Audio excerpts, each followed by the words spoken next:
Namaste and greetings. I, Ritvika Mallik, researcher at IMPRI, Impact and Policy Research Institute, Prabhav एवं नीति अनुसंधान संस्था नई Delhi, extend my warmest welcome to you all to IMPRI #Web Policy Learning.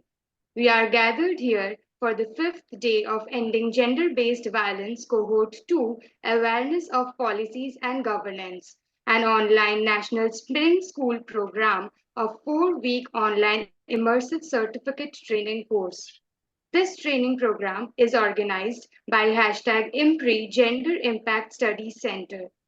The chair of this program is Professor Vibhuti Patel ji, visiting distinguished professor at IMPRI, New Delhi.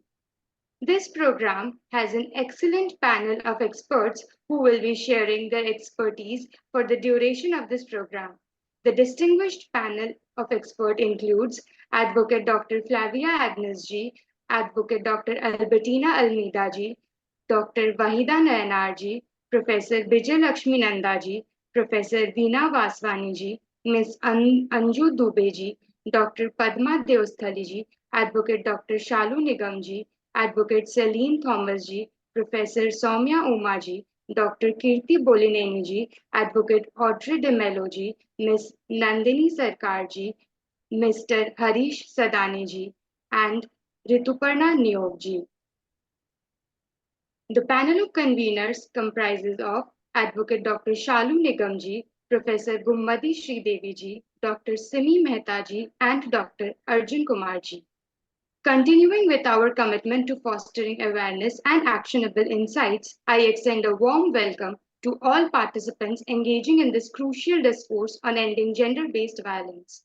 I express gratitude for your keen interest and dedication in investing time, energy, and effort toward comprehending the intricate landscape of policies and governance surrounding this pervasive issue.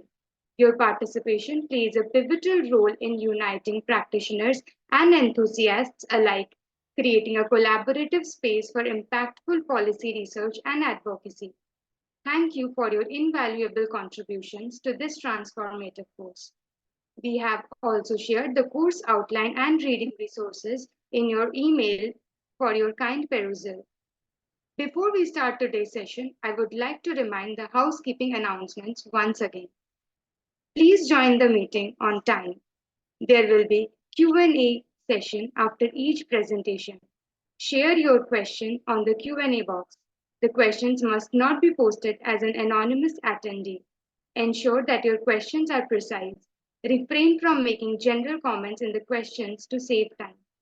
Now, without any further ado, let us start the program. It is my honor and privilege to invite the chair of the program, Professor Vibhuti Patel ji, to start the program with her opening chair remarks. Over to you, ma'am. Good evening, Ritvika, and thank you for this introductory welcome address. I would like to first of all thank the IMPRI team, Dr. Arjun Kumar, Dr. Simi Mehta, Ms. Vaishali Singh, Ms. Priyanka Negi, Satyam Tripathi, and Ms. Vithita, and today's moderator, Ritvika. Welcome all the three resource persons, Mr. Rituparna, then Dr. Advocate Celin Thomas, and Boliniji for today's important discussion on the best practices in addressing gender-based violence. A brief recap that so far we have covered historical context in which the concern for gender-based violence became very pronounced after the 70s. We also had an overview of the policy framework that came up after the United Nations declared International Women's Day and during the Women's Decade, and the role of the women's rights movements in series of legal reforms that we have had over last 40 years, the governance structure in combating gender-based violence, and also the international instruments, the global instruments in terms of Convention on Elimination of All Forms of Discrimination Against Women, and what challenges do we face when we deal with the criminal justice system, right from writing the FIR to fighting the legal battle, and also the providing institutional support to the survivors of the violence.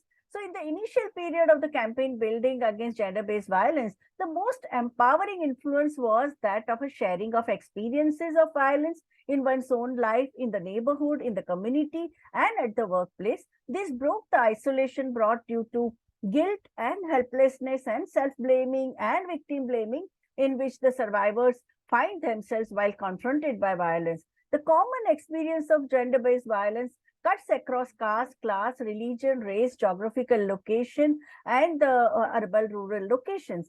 And it created a bond, that whole collective catharsis created a bond among the survivors to come together for collective action, which included children, boys and girls, which women, gender minorities, LGBTQIA community. And initially, there was a total aversion to the idea of counseling by experts such as psychotherapists or professional social workers.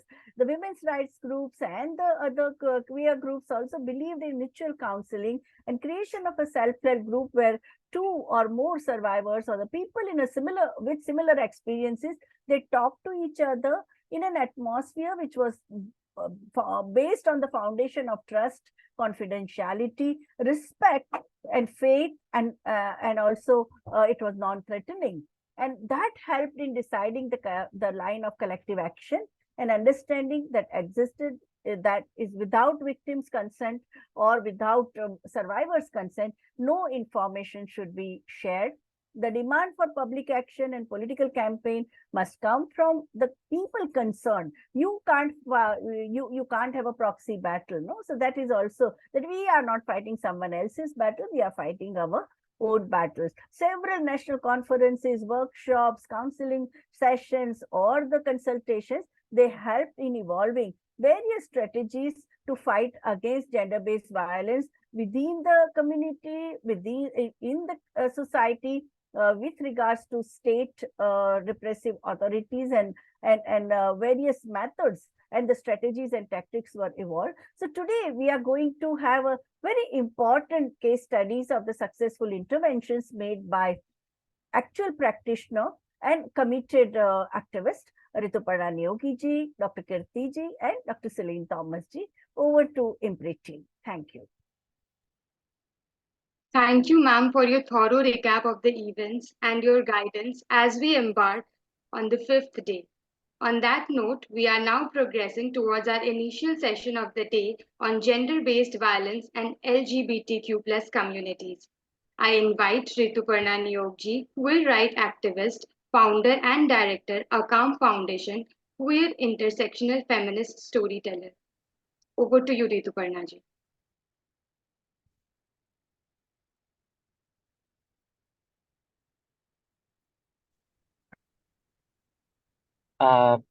Hello.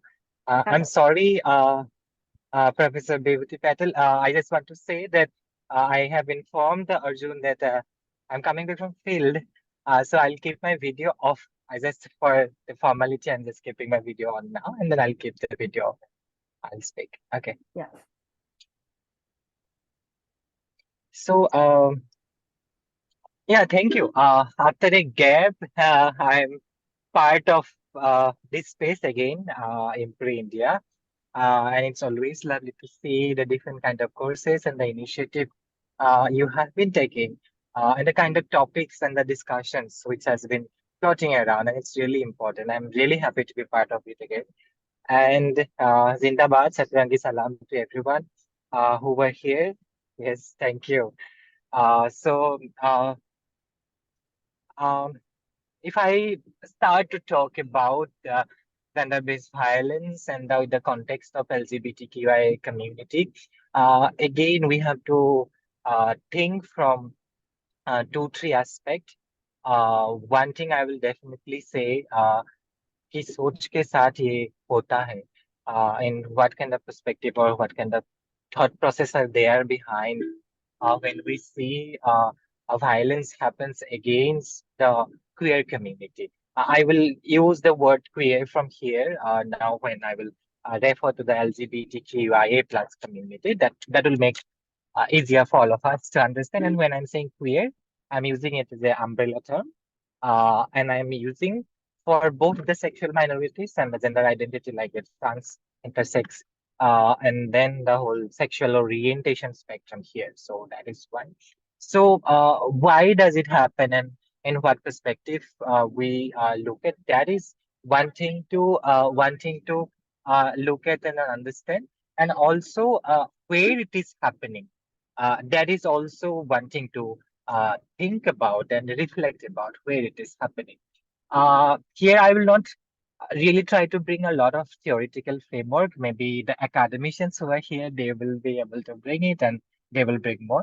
I will try to bring some lived experience kind of things and also some sort of observations from my activism and from my work and how we deal with all those also and what we have been observing. That is one. So if we talk about the gender-based violence faced by the queer community and where it happens, then it starts at home. And at the very much when someone take birth, also if I talk about the intersex child, uh, when they throw out the child from home, uh, there it begins. And then when a child, grew up and they are growing and they have started to express their gender expression or maybe anything beyond binary, and then we start to see the violence with non-acceptance.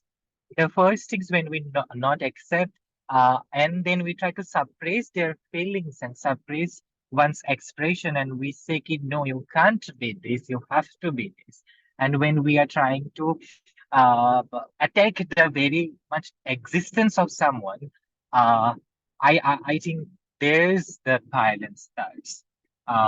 It's not that you are doing something, you are physically assaulting or doing something. It's not. And by virtue of saying that, also we understand violence is that it starts with the thinking process. Like we think violently someone about someone, and there is this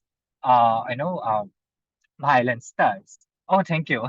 It feels like I'm speaking someone who's shared by uh, photo. So it starts with that. And then when you say something, then violence will occur by verbal abuse, the words, and anything. And then what you are doing to someone, the whole system around it, that also the violence. So at home, we see in different ways, in non-accepting and by telling someone and denying someone's very much existence also, that you are not this.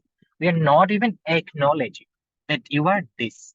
So this is where this little bit of distinction we have to make when we talk about gender-based violence in the context of women facing gender-based violence and a queer community facing gender-based violence. That we deny the very much existence or this identity doesn't even count.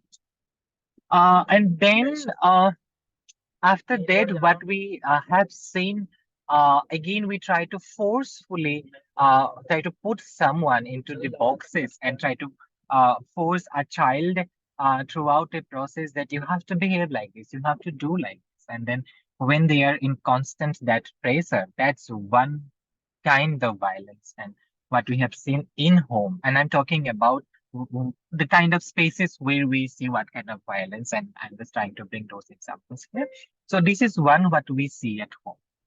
And the next, when they growing up and again in the adolescent maybe, or maybe the youthhood or young stage, we have seen the horrible, especially with female assigned person.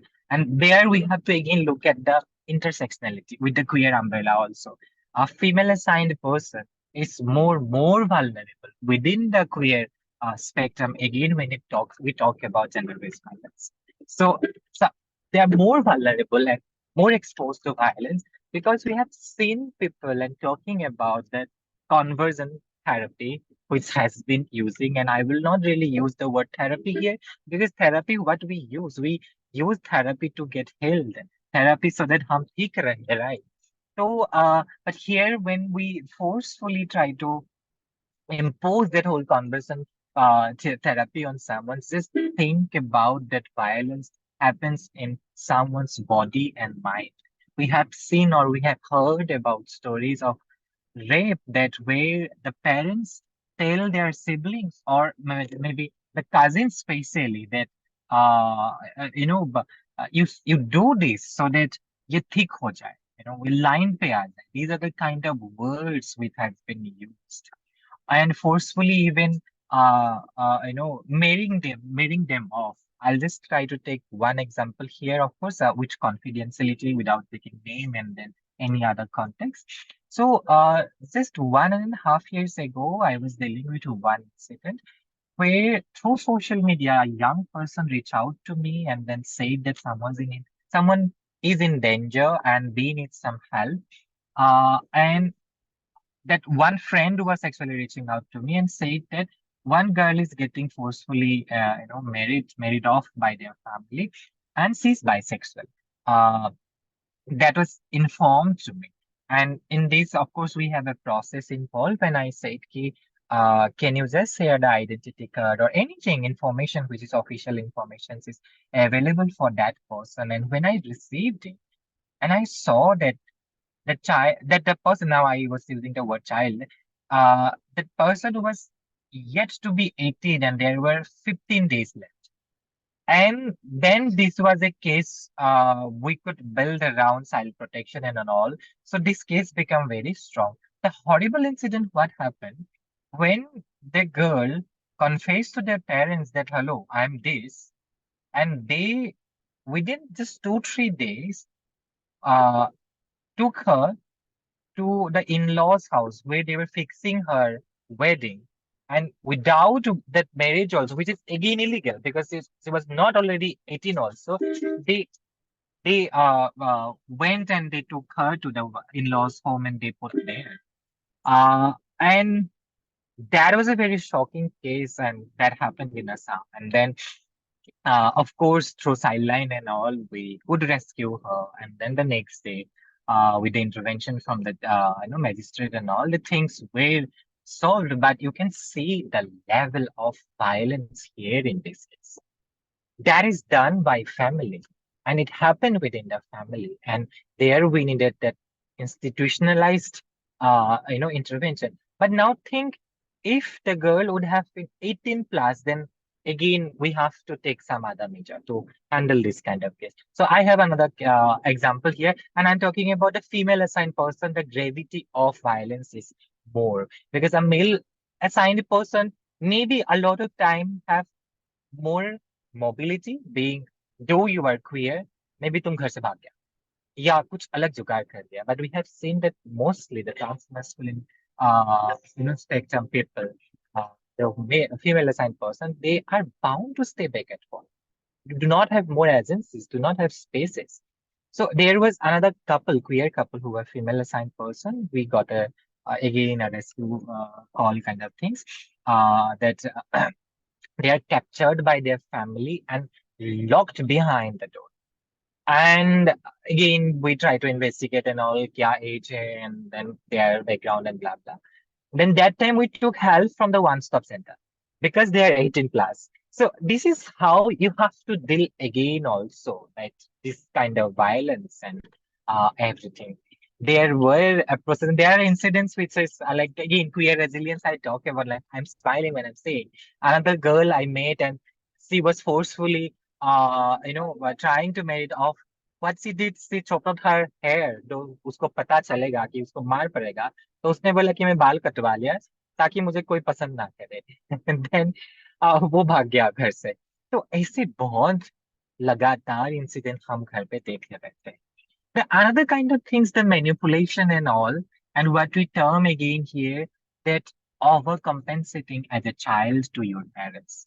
When you were queer child, automatically a lot of time you are trying to think that I have to be good at this, and this, and you put a lot of pressure on yourself to prove yourself as a better child, so that you can negotiate about your queerness with your parents. कि भाई देखो मैंने तो पढ़ाई में अच्छा कर लिया, भाई देखो मैं तो इतना कमाई कर रहे हो, भाई देखो ये है ये. So you overcompensate yourself, and this one term we really have been seeing among us, that is overcompensating, putting a lot of pressure on yourself, that being a अच्छा बच्चा to your parents will maybe have more acceptance towards yourself. So this is also one sort of violence we see through manipulation and all these things. कि भाई तुमको ये करना पड़ेगा क्योंकि तुम ये हो, तुमको तो हमने ये एक्सेप्ट कर लिया, तुम ये करके दिखाओ. So this kind of negotiations happens, and this is also one way of violence what we see within family, and then that threaten कि हम तो मर जाएंगे ये वो, जो एक फैमिली में एक एंग्जियस सिचुएशन बनाते हैं, एक तनाव की माहौल बनाया जाता है, जिससे एक पर्सन का जो full mental well-being में एक effect है. We can see that how many people go through mental health issues, and this is linked to it again gender-based violence and within family setup. So mental health issues we cannot really look as a single window or something like that. We have to look at it as a very multi-layered issues or multi-layered things, and it's very, very much connected to gender-based violence, especially with queer people we talk about. Then intimate partner relationships and that violence what we see when uh, you are married to someone whom you do not want to marry, and we have, especially from female assigned person, we have heard many things कि मेरे साथ हमें ऐसा feel होता है कि हर रात मेरे साथ बलात्कार होता है. So when you are sleeping with someone and you have to perform your duty as a wife in that institute of marriage, and then just imagine that unbearable pain that, and then you are rearing a child also after that, and you have to act like that well, and everything that good daughter-in-law, that good bahu and everything, and the enormous kind of pressure you have on yourself. This is again one thing you will witness when we talk about the gender-based violence. Talking about the male assigned person also, if I talk about the family setup, uh, most of the time there is, again, we know about the masculinity and then the enormous pressure on the male assigned person and how you have to behave that man enough within the society, and when you are not man enough, then the kind of pressures you get through. So मार पीट से लेके and घर से निकालना and all these things are very commonplace when we look at someone who is male assigned person, and also जायदाद से बेदखल करना, because that one kind of violence that you are queer, so that's why you do not have any right over property. So doing something else then making you excluded from that access. It's one way we have been seeing and witnessing in our community around. So these are some of the examples we can see when we talk about gender-based violence with queer community and the family setup. And then there are many factors, different factors when we talk about it, how different dynamics and the relationship within family works, and with different relationships, different setup within family, and the violence varies also, and also the societal reality in different places how it works. But most of the time we have seen a queer person suffers with gender-based violence, extreme level of gender-based violence, and the one subtle way, that's the manipulation, and then the whole things I'm really seeing and pushing into the whole mental health issue again. Now, if I talk about different institutions, again, I will go back to one queer person childhood. Think about a child who is going to a school, but the school uh, whole system is not safe. It's not inclusive. Your teacher is one of the potential perpetrators who actually does this violence to you, who's violate your child rights. I forget about rights being a queer person, a queer child or something. It violates your child rights. So I will try to emphasize on that. So this नहीं नहीं अभी हाँ. So that is one thing we have seen, and then another thing, when we look at the gendered demarcation, just give me.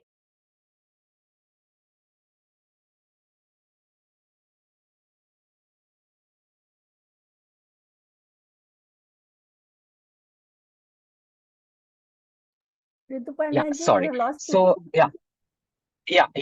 Sorry. Yes. So in school, if I talk about, then the whole system is so gendered. it's so binary. And by doing that practice only, you have started that whole violence. And it's only because of your gender identity that you are excluded from so many opportunities. That so many areas as a child who has every right to explore and get that equal opportunities just like anyone, you are excluded. There are students I have seen who are queer students, they drop out of schools because of the kind of violence they face. The school environment is not welcoming. The bullying, the harassment uh, from teachers, from peers, from anyone and everyone in the school, and it makes you excluded. And extreme cases we have seen young students committing suicide. And there are news all around. I really don't need to give news here. Like RV Malhotra, we know about it what happened in DPS Ghaziabad. It's like big schools, and the school is not accountable to their actions.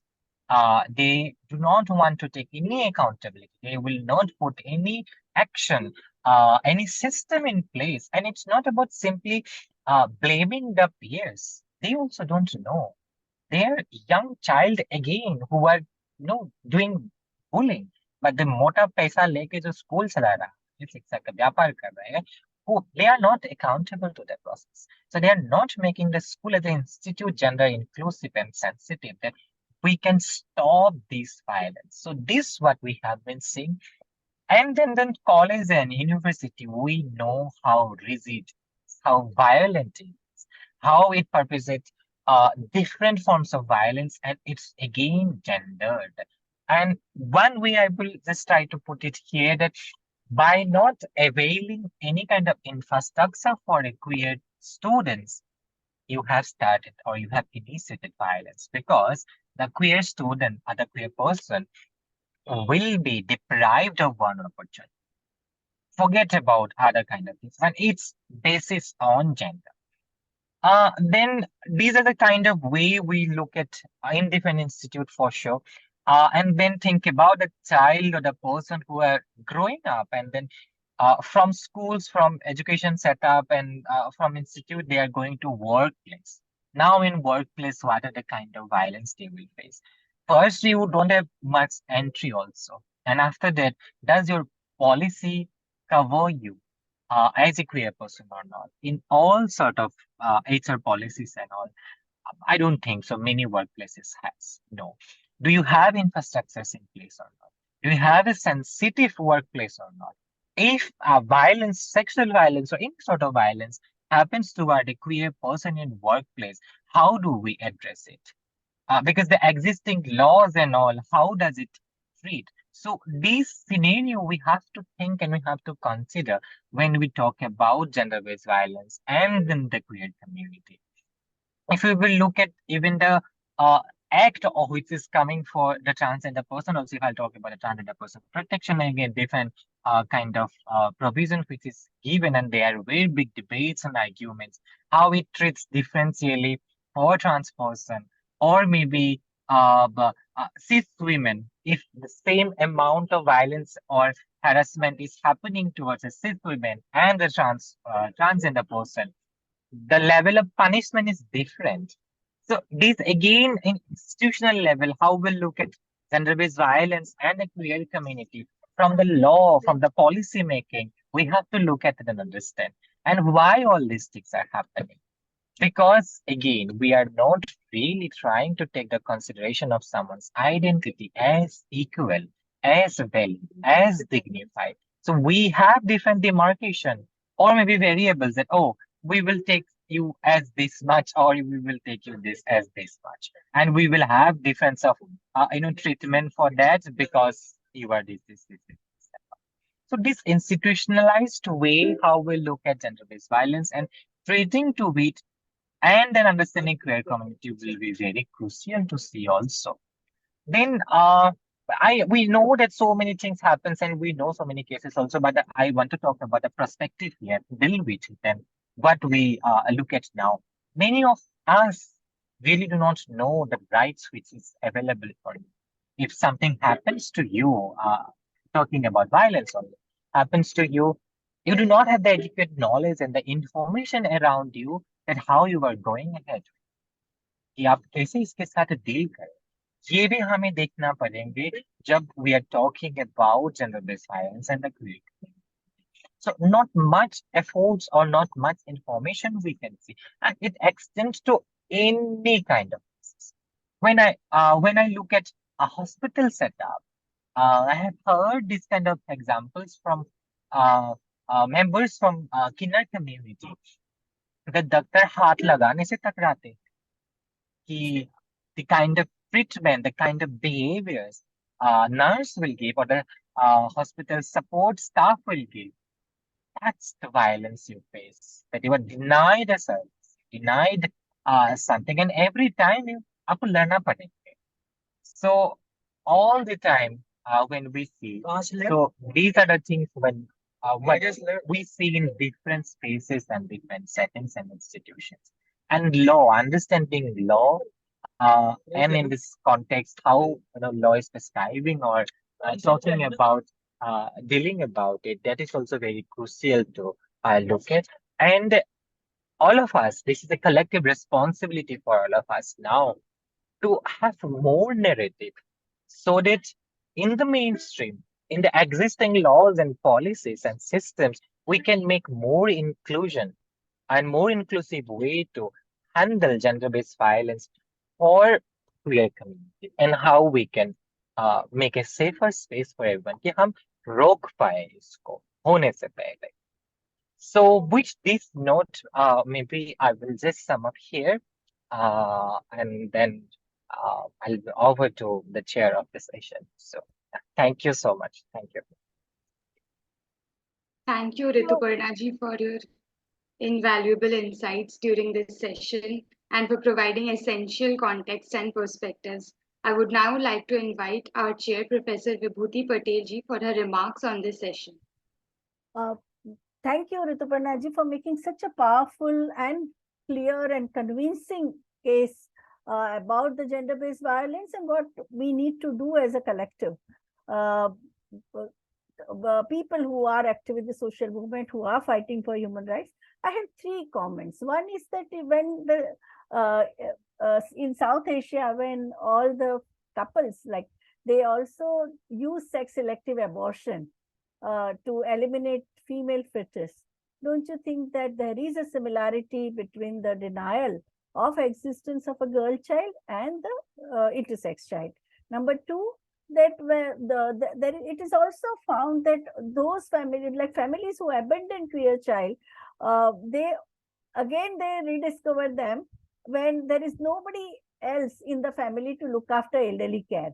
So when it comes to doing this kind of responsibility where no other families, they all are upwardly mobile, they have gone away, that is the time they discover the queer child and they say that now you have to look after your parents. Number three, that now also, even after the GR from the Supreme Court, colleges are not giving admission to transgender students, using completely lame and unconvincing argument of saying that our form has only he and she. There is no other.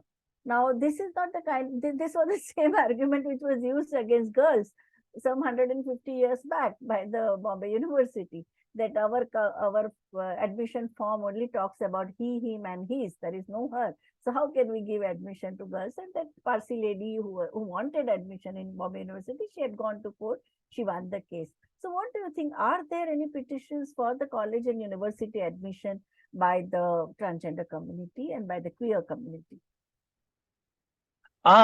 There has been reformation in the education sector. Now, because the law exists and law says very clearly that no institution can discriminate a trans person. And so I really cannot see that someone is saying that they will not give admission. Maybe they will not make the specify gender you want to take admission. Maybe they will put you the assigned your gender or assigned sex only in the admission process. But this has been happening, but I have not heard many cases in just recent time, but they are rare cases. And there are colleges which has been giving giving extra reservations and all. Uh, Reservations and all, and also many colleges and universities has been introducing the transgender column, or in other way, in saying that it's other 188. So that these are some of the positive sides we can see, but there's a long way to go. But by law, legally, nobody can deny now, because the Transgender Person Protection Act 2019 has clearly said no one can be denied because of the gender identity. So yeah. Yeah. The first one is about the sex selective abortion, denial of existence of a girl child. Do you see the parallels? Uh, is it with the intersex child you were saying? No, a girl child. Massively happening in most of the northern states and also in the western, everywhere. It's a universal now. That is why we have declining sex ratio, missing girls. Parents not wanting a girl child. Oh, and this using has been always a technology case. Huh. You were just asking specifically with a girl child, right? Not wanting girl child, and what we have been observing, right? Yeah. Yeah. So I think that any Okay. parallel do you see between the discrimination against queer child and the girl child? Okay, okay. So, um, so when in birth, actually, people really cannot say it is a queer child or something like that, apart from the intersex child. So when you get an intersex child, you just throw out. So you really don't want. But in the other spectrum of queer identity, you really cannot determine or can say it at the birth. But then later on, what you say about that you don't want girl child, and there are difference of treatment and all. This is definitely there with queer child, that you don't want to give the equal opportunity, and नजरअंदाज करना, उसको अच्छे से treat नहीं करना. That has been one, and that's one form of this violence which I also mentioned in that. So yeah. Now, so I just wanted to drive at a point that there is a material basis of similarity of experiences of humiliation, rejection, and exclusion, both among the girl child as well as, because my community well known for female infanticide in the past 18th till 19th century. And the moment sex selective abortions were available, they used it to eliminate girl child. Okay. So from that point of view, philosophically, do we see the similarities of the rejection, discrimination, and exclusion for the girl child as well as the intersex child or this? So that was, and the third one is about the question of this how can we make the changes in the existing educational system and also within the family, because they have a very instrumental relation with the transgender child, no? As it has come up in the report also by PUCL that all along they reject, humiliate, and abandon the transgender child. But when for elderly care they are summoned, no, they are called back when other siblings are not ready to look after the parents or grandparents or in-laws. No? Have you experienced that? Yeah, definitely. There are many cases where you really don't give importance to a trans child or a queer child when they are growing up, but you need the money from them. And it's a case with a lot of Hijra or Kinder community person that at night you can come and meet their parents and give them money. Daylight you can't really come and meet them, and you can't be part of family. You can't be part of family functions. And it's said to them also. It's not just say in some other way you were doing. It's told to them, and it has been. So extraction of resources is needed. Taking care of the parents, and that's what I say about manipulation, and then overcompensating as a child. So this is a very common practice we have been seeing. So yeah. Thank you.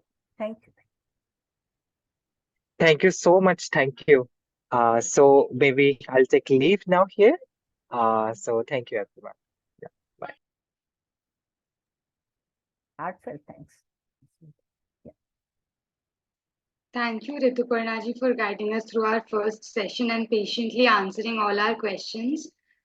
We look forward to seeing you in our future IMPRI events as well. With this, we now move on to our next session on realities on the ground, experiences and challenges in combating gender-based violence by Advocate Celin Thomas ji. Advocate Celin Thomas and Associates, Bangalore, visiting Senior Fellow IMPRI. Over to you, ma'am. Good evening, everyone. So I'm going to focus mainly on gender-based violence, more specific to women and the female sex more particularly. So I'm going to talk about where all violence happens. So it can happen in 5 different places. One is at your home, at your workplace, at academic institutions. It can happen in public places as well as the new thing is it can happen virtually as well. So these are the 5 places where practically gender-based violence has been reported and experienced by women, not only in India but across the world. Now, we will focus more on what is the on-ground reality in India, because I practice here. So when we talk about home, the abuse that happens at home or any kind of violence that happens at home for women, we are generally talking about not only just the physical violence or the different kinds of violence which have been defined under the Domestic Violence Act, which offers a lot of protection to women who are in a matrimonial relationship with their husband and in-laws. It gives them protection from not only the person that they are married to, but also the relatives of the husband who may be inflicting a lot of abuse and violence and damage to them and the children. So in addition to this kind of violence which happens in a matrimony, there are violence that happen against senior citizens as well, more specifically against women. And as they grow older, they turn into liability to a lot of people. Okay, nobody wants to live with them. And if at all they have written a will or they have gifted their property to their children, they feel that we need not look after them anymore. So abuse can happen in different ways, meaning specifically to elderly women, it happens wherein they are deprived of medical attention and they are deprived of food. Sometimes they are not looked after, they are not taken to the doctors regularly, and they are abandoned and even thrown out of the house several times. That is also commonly seen. In addition to that, at home, there is abuse that can happen to a girl child as well. And it can be meted out by anybody, any member, not necessarily just a male member, but it can be done by anyone in the family. And so these are the kind of abuses that we see that happen to women and female more particularly at a home space. Now, here you will see physical violence, sexual violence. There'll be verbal abuse, mental abuse, emotional abuse, and more commonly what I see and I hear a lot in the cases that I've been handling is financial abuse, wherein a lot of women get married to men and the men start using them as a cash cow, because the men start controlling their finances and they have the control over the credit card and they can do some, because they have the access to passwords and the bank accounts, they can make some heavy duty transactions. In fact, one of my clients reported to me that in just 3 months of her marriage, and it was a love marriage, and she was deeply embarrassed about making such a choice. She said, just 3 months into my marriage, my husband has taken 12 lakhs from me. And she just discovers that he doesn't even have a job, a source of income. And now she is paying back his debts through her credit card and all the other funny loans that he has taken. And he has taken all the loans in her name. So she has to pay it back. So financial abuse is also something which is very commonly seen. And a lot of this abuse happens in a domestic setup, wherein the person has access to all your information, and you trust this person because you're married to this person, or this person is your father or your relative, somebody that you believe in, somebody that you trust in, and therefore you give them all this information. because they might need it too, because credit card is something that you commonly give it to anybody in your family, for any immediate expenses. So at that point, we open ourselves to a different realm of violence altogether, which may not be seen physically or experienced in any other form. But nevertheless, we are paying the debt, and that creates a lot of stress for us. And also, it continues to exist so long as you are there in that relationship. We'll move on to the kind of abuse that happens at workplace. A lot of it has been covered when we talk about the POSH Act, which is an acronym to sexual harassment at workplace, wherein we are talking about protection, prevention, and redressal of it. I'm talking more specifically about the Act, the rules, the central government rules, as well as the UGC guidelines of 2015. And I'm also talking about the CCA and CCS rules of 1964, which are applicable to the central government sectors. As well as there are several provisions in Indian Penal Code as well that offer protection. So here at workplace, although all kinds of crimes can take place, but against women, what we have been seeing more proactively, where organizations are taking steps and remedial actions, is in terms of the whatever is covered under the POSH Act. So in terms of what comes under, the Act clearly defines what is sexual harassment, and it is not essentially a rape or a molestation that is covered over here, but the behavior and a certain kind of misconduct which is not tolerated or unacceptable at a workplace. It is the inappropriate touch or asking for some kind of sexual favor in return for some sort of a benefit in the career, and several such actions. It can even be verbal, it can also be virtual. And what I have seen, while I am part of several internal committees, the redressal mechanism under the POSH Act is the institution of internal committees that addresses the complaints. And what I have experienced there as an external member to some of these internal committees is that a lot of violence has been happening virtually.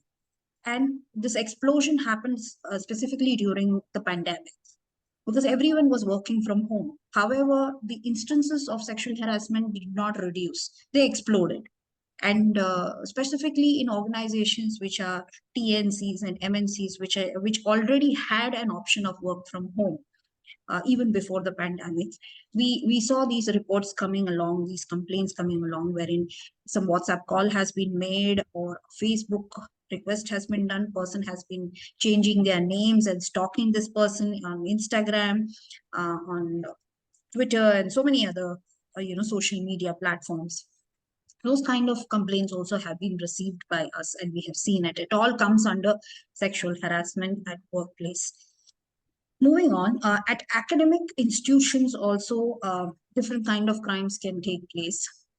The good thing is, if at all there is a sexual harassment happening at an academic institution, the POSH Act primarily restricts the locus standi of a complainant being a female gender. However, as per the UGC guidelines of 2015, anybody can be a complainant, especially the gender of the complainant is irrelevant, especially if it's a student. Also, there is another provision which is given in the UGC guideline, which is very much enforceable, and I have sat through several such inquiries as well, wherein students who recognize themselves belonging to a different gender, though they are born with a different sex, their complaints are also entertained and maintained. So what I'm saying here is that although there may be restrictions in the POSH Act, there are certain specific guidelines applicable to academic sector more specifically, which ensures that a lot of people can put across their complaints, and that offers a wider ambit of protection to children, especially the ones going to schools, colleges, and institutions. When I say schools, I mean the higher education schools like law schools or medical schools. And also the UGC guidelines covers colleges, institutions, and universities primarily. So it is very much enforceable. And further, at public places, if any kind of harassment or any kind of violence that happens, sexual assault that happens at public places, The first level of intervention would be to go to the police. You know? Whether it is a sexual harassment, a molestation, or a rape, an incident of rape, then all those kind of incidents can be reported directly to the police. Although at a lot of places, going to the police can seem very intimidating for any kind of incident. So at that point, several states have instituted women police stations. Like in Karnataka, we do have women's police stations. So over there, women are allowed to go and put in their FIRs there, irrespective of where the crime may have taken place. And the good thing about a women's police station is it is connected to a counseling center, an NGO, and also a hospital. So if there are any evidences that have to be collected, especially if it is a matter of sexual assault, everything can be expedited very quickly. And all kinds of support that you need is available at that point. However, what I would like to caution everyone over here is that the experience with police is very different for different people.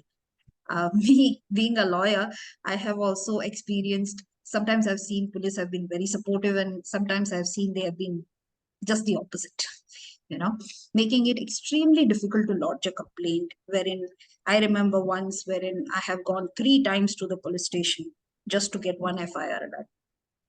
But it was, I really didn't understand as to what was the hesitation over there. They were constantly insisting upon me to give the phone number of the person who was accused, and I refused to do it. Because one of the practical things that I've learned while being in field is that the moment the police gets the other person's number, they will try to run some sort of an intervention, which, by the way, the police is not supposed to do. But they will do it because they see an opportunity there. The opportunity, I'm not trying to say everybody is like this in the police, but I have experienced this, wherein they see it as an opportunity to make some money. And also at the same time, the moment an FIR gets instituted, it means 3 months of work for police. So they'll try their level best to skirt away from that responsibility. So yes, working with police can be quite tricky and challenging. However, if any violence happens at a public place, usually that is the first line of defense and intervention that is available to people. What happens in the last space that I spoke about, which is virtual spaces? Virtually, a lot of crimes have been taking place wherein people create Facebook pages wherein they try to defame people. They try to create hate pages wherein they say, I hate so-and-so and all that, and they brag about it. They also create a lot of trolling happens, which has resulted in multiple suicides and things like that. So the intervention that can happen over here is, again, there are specific cyber crime police stations now which are assigned, which take up these kind of complaints. If you go to the jurisdictional police station, as in where you live, if you go and institute a case, probably they will not accept it. They will route you again to the cybercrime police station. The good thing is that you can register your complaint online as well. And I will encourage people to do so, irrespective of the nature of the crime. Okay. If it has happened virtually to you, for instance, if someone has taken your Aadhaar number by positioning themselves, as a representative of a bank, trying to do some sort of a KYC update or something like that, usually they will not ask you for your Aadhaar number. Okay, so what they will do is they'll ask you to come to the bank and deposit a copy of your Aadhaar. That's how it really works. It's supposed to work that way. Why? Because as per the Supreme Court judgment, you have to write in the photocopy of the Aadhaar by self-attesting it as to why you're giving this copy to this particular institution, for what purpose. You have to put your signature and your date and state the purpose of as to why you're giving the copy. All of this cannot be done over a phone call. Please remember that.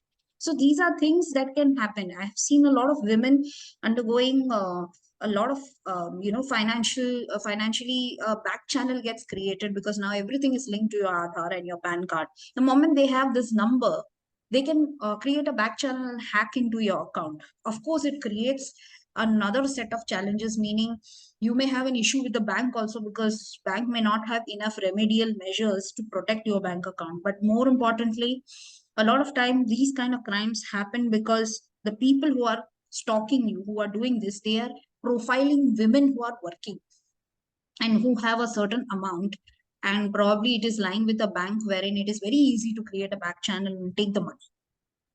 So there are different kinds of crimes that can happen virtually, and I've just given you an elaborate example wherein financially one can get abused as well, or economic abuse that they talk about. So we will look at some of the practical examples that I have worked on, and remedial measures, because all is not bad. You can make it work too. You can seek justice. It is possible and it is achievable. It may be seem like a tedious battle, but it is doable.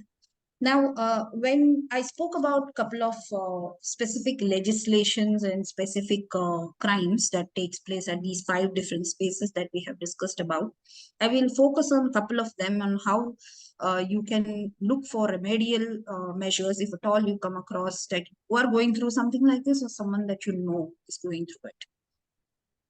Now, with respect to Domestic Violence Act is a very specialized legislation.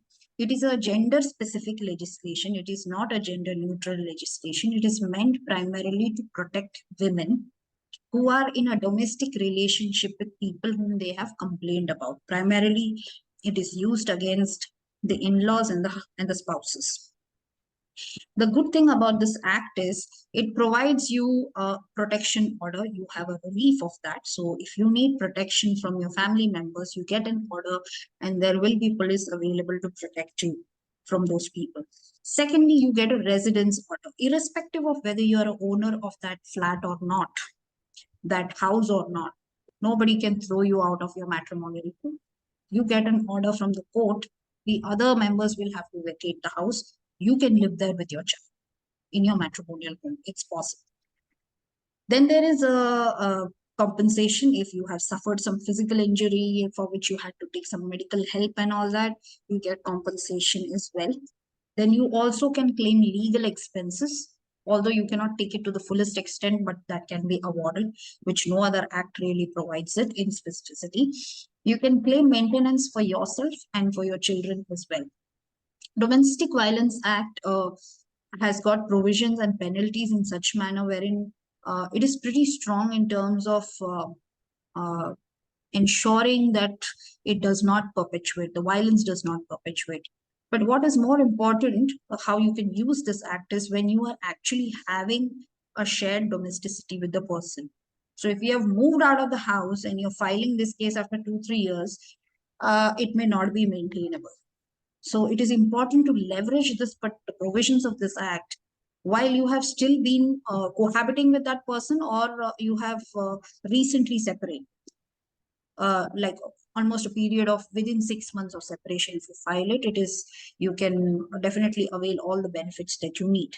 Because a result of a lot of domestic violence is that mostly the lady tries to escape the house with the children, or sometimes she can only manage to escape on her own. She cannot even take the children out. At that point, there is a custody problem as well. So there is a provision in the act wherein it ensures that the custody of the children remains with the mother. And that is another beneficial provision which is there in this act. So this act actually covers a lot of loopholes which are there in several of our family laws. Like if there is a matrimonial dispute happening, you can only claim specific reliefs, but you can't claim protection, you can't claim compensation, you can't claim a residence order through a family court. And then again, if you try to fight for any property battle, that again has to be a separate case. It cannot be done under a matrimonial case. However, in domestic violence, you can take several such protections, which will be, although an interim protection, but still it provides a lot of relief so that you have enough time to decide what you want to do next.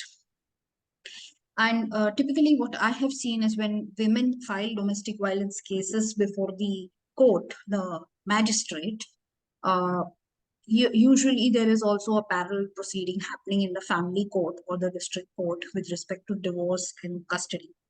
A lot of times there are Section 498A complaints as well, Section 498A of Indian Penal Code, wherein you can institute first a FIR against your spouse or your in-laws, whoever has done some sort of an abuse, violence, or if you have instances of cruelty, then you can level a case against them, and that becomes a separate criminal case altogether. There is 3 years of punishment as well if the crime is proven. So parallelly, several proceedings is run parallelly is what I have seen typically with women who are in distress or who have suffered any kind of domestic violence. There is another thing that people talk about, which is marital rape. Although it is a reality, in IPC, it is considered as a proviso to Section 375, wherein it does not consider that a rape that happens between any kind of sexual assault that happens between a wife and a husband is not punishable. However, in domestic violence cases, sexual violence is also covered. So if a woman wants to seek relief by stating that sexual abuse has taken place in a shared domesticity in her marriage, she can claim relief through Domestic Violence Act as well. One more thing that a lot of people do not know is that when there is a separation and that separation is acknowledged and proven between a husband and wife, and if a sexual assault happens at that time, a rape happens at that time, that is a punishable offense under Section 375. That is another thing that a lot of people are not aware of, but that has to be something that has to be leveraged. Especially these kind of, though it does not fall under the gamut of marital rape, it will be considered as a regular rape that happens under Section 375, and the penalty is under Section 376 of IPC. So there are several such nuances in law that we all need to understand, and we have to use it to the best of our advantages to get the best remedial reliefs that we are looking for, especially if these kind of instances have happened with us or anyone that we know. Another thing that I would like to talk about is the Maintenance and Welfare of Parents and Senior Citizens Act of 2007. There have been some amendments which have recently taken place as well. However, the good thing about this act is that if a senior citizen has written a gift deed, has transferred the property to someone, the law expects that someone, that child, to look after the parent, the elderly parent. However, if that is not happening, the Senior Citizens Tribunal, which is instituted at a district level, has the power to cancel that gift deed. You have to go to the tribunal to get that gift deed cancelled. So all the senior citizen women and men, they have this relief available to them.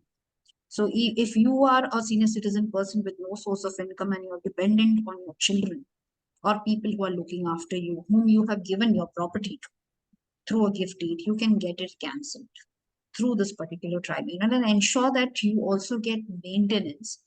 So that your rental expense, your medical expense, all kinds of expense that you need to survive and to lead a decent life, a dignified life, can be taken care of. So these are some very good remedies which are available under law that protect. We also have POXO. POXO deals with the crimes against children. It's the most stringent law that is there in our country, because after the 2019 amendment, there is also death penalty available for aggravated sexual assault, and which leads to death primarily. So POXO, if we start talking about it, we'll have to get into too much details. But it is, like I said, one of the most stringent regulations which are available protecting children up to the age of 18 years. And it covers different kinds of crimes against children. And the good thing over here of this act is it puts responsibility on everybody to report any crime against a child. Because a lot of times, the children are not in a position to express what has happened to them. However, if a school teacher, a counselor, a parent, a doctor, anybody who has seen a crime happen or knows that such a crime has taken place, it is their duty to report. This is the only act that I'm aware of as a lawyer that basically puts a responsibility on the entire society to protect a child, wherein typically what I have seen is if it has happened to you, the crime has been inflicted upon you, you have been violated, you are the only person who has the locus standi to go and institute a case or a suit or file a complaint. But that's not the case with POCSO. Anyone who's aware that such a thing has happened has the duty and the obligation to report it. Whom do you report it to? You go to the police. You go to the authorities which will help you with that. There are child rights commissions also which are available, which are fully functional in every district. You can even level a complaint against the perpetrator over there as well. Those are the two avenues which are there, police and the commission for children. Another thing that I'd like to talk about is the POSH Act. Although I mentioned quite a few examples earlier in my talk, I would like to mention that this particular act has evolved over time. I still feel that there are a lot of loopholes over here. But there are two things that I'd like to talk about here, more from the practical perspective. This act offers a full-fledged inquiry as an option, and another option that is available is conciliation. Conciliation is primarily something that happens between the complainant and the respondent, to which the IC is also privy to. IC is the internal committee which is overseeing the conciliation and the inquiry. Now, if they have come to some sort of a settlement, the IC has the duty to oversee in such a manner that the settlement terms are met with. If they are not met with within the time period that is been prescribed, then it is the duty of the IC to consider the complaint for a full-fledged inquiry. That's how it is supposed to happen. Typically, the inquiry is supposed to follow the principles of natural justice.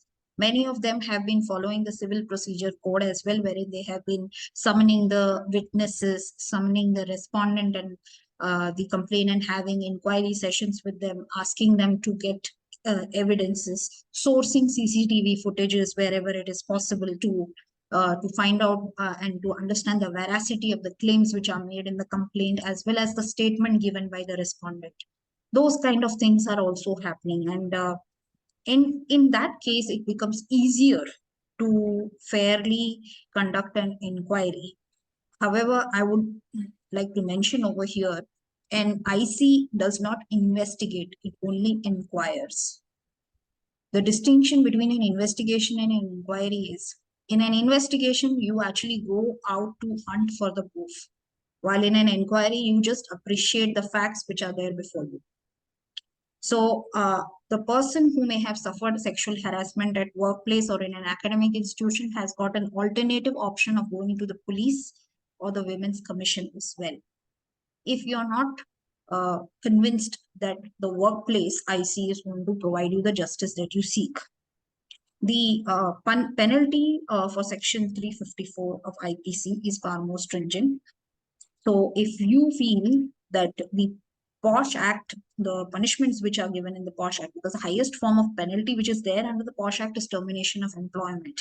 If you feel that that is not good enough, you can go to the police. However, I must say that instituting a case with the police comes with its own challenges.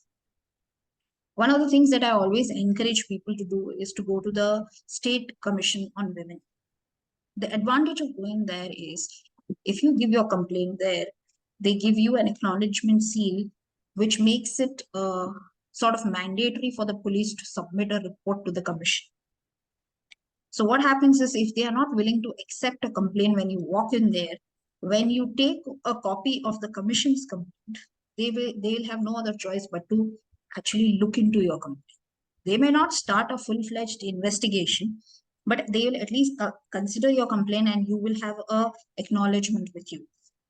And with that, you can do a lot. You can go to the court, you can seek a lot of remedial measures if you want, depending on the nature of the assault or violence that has taken place with you.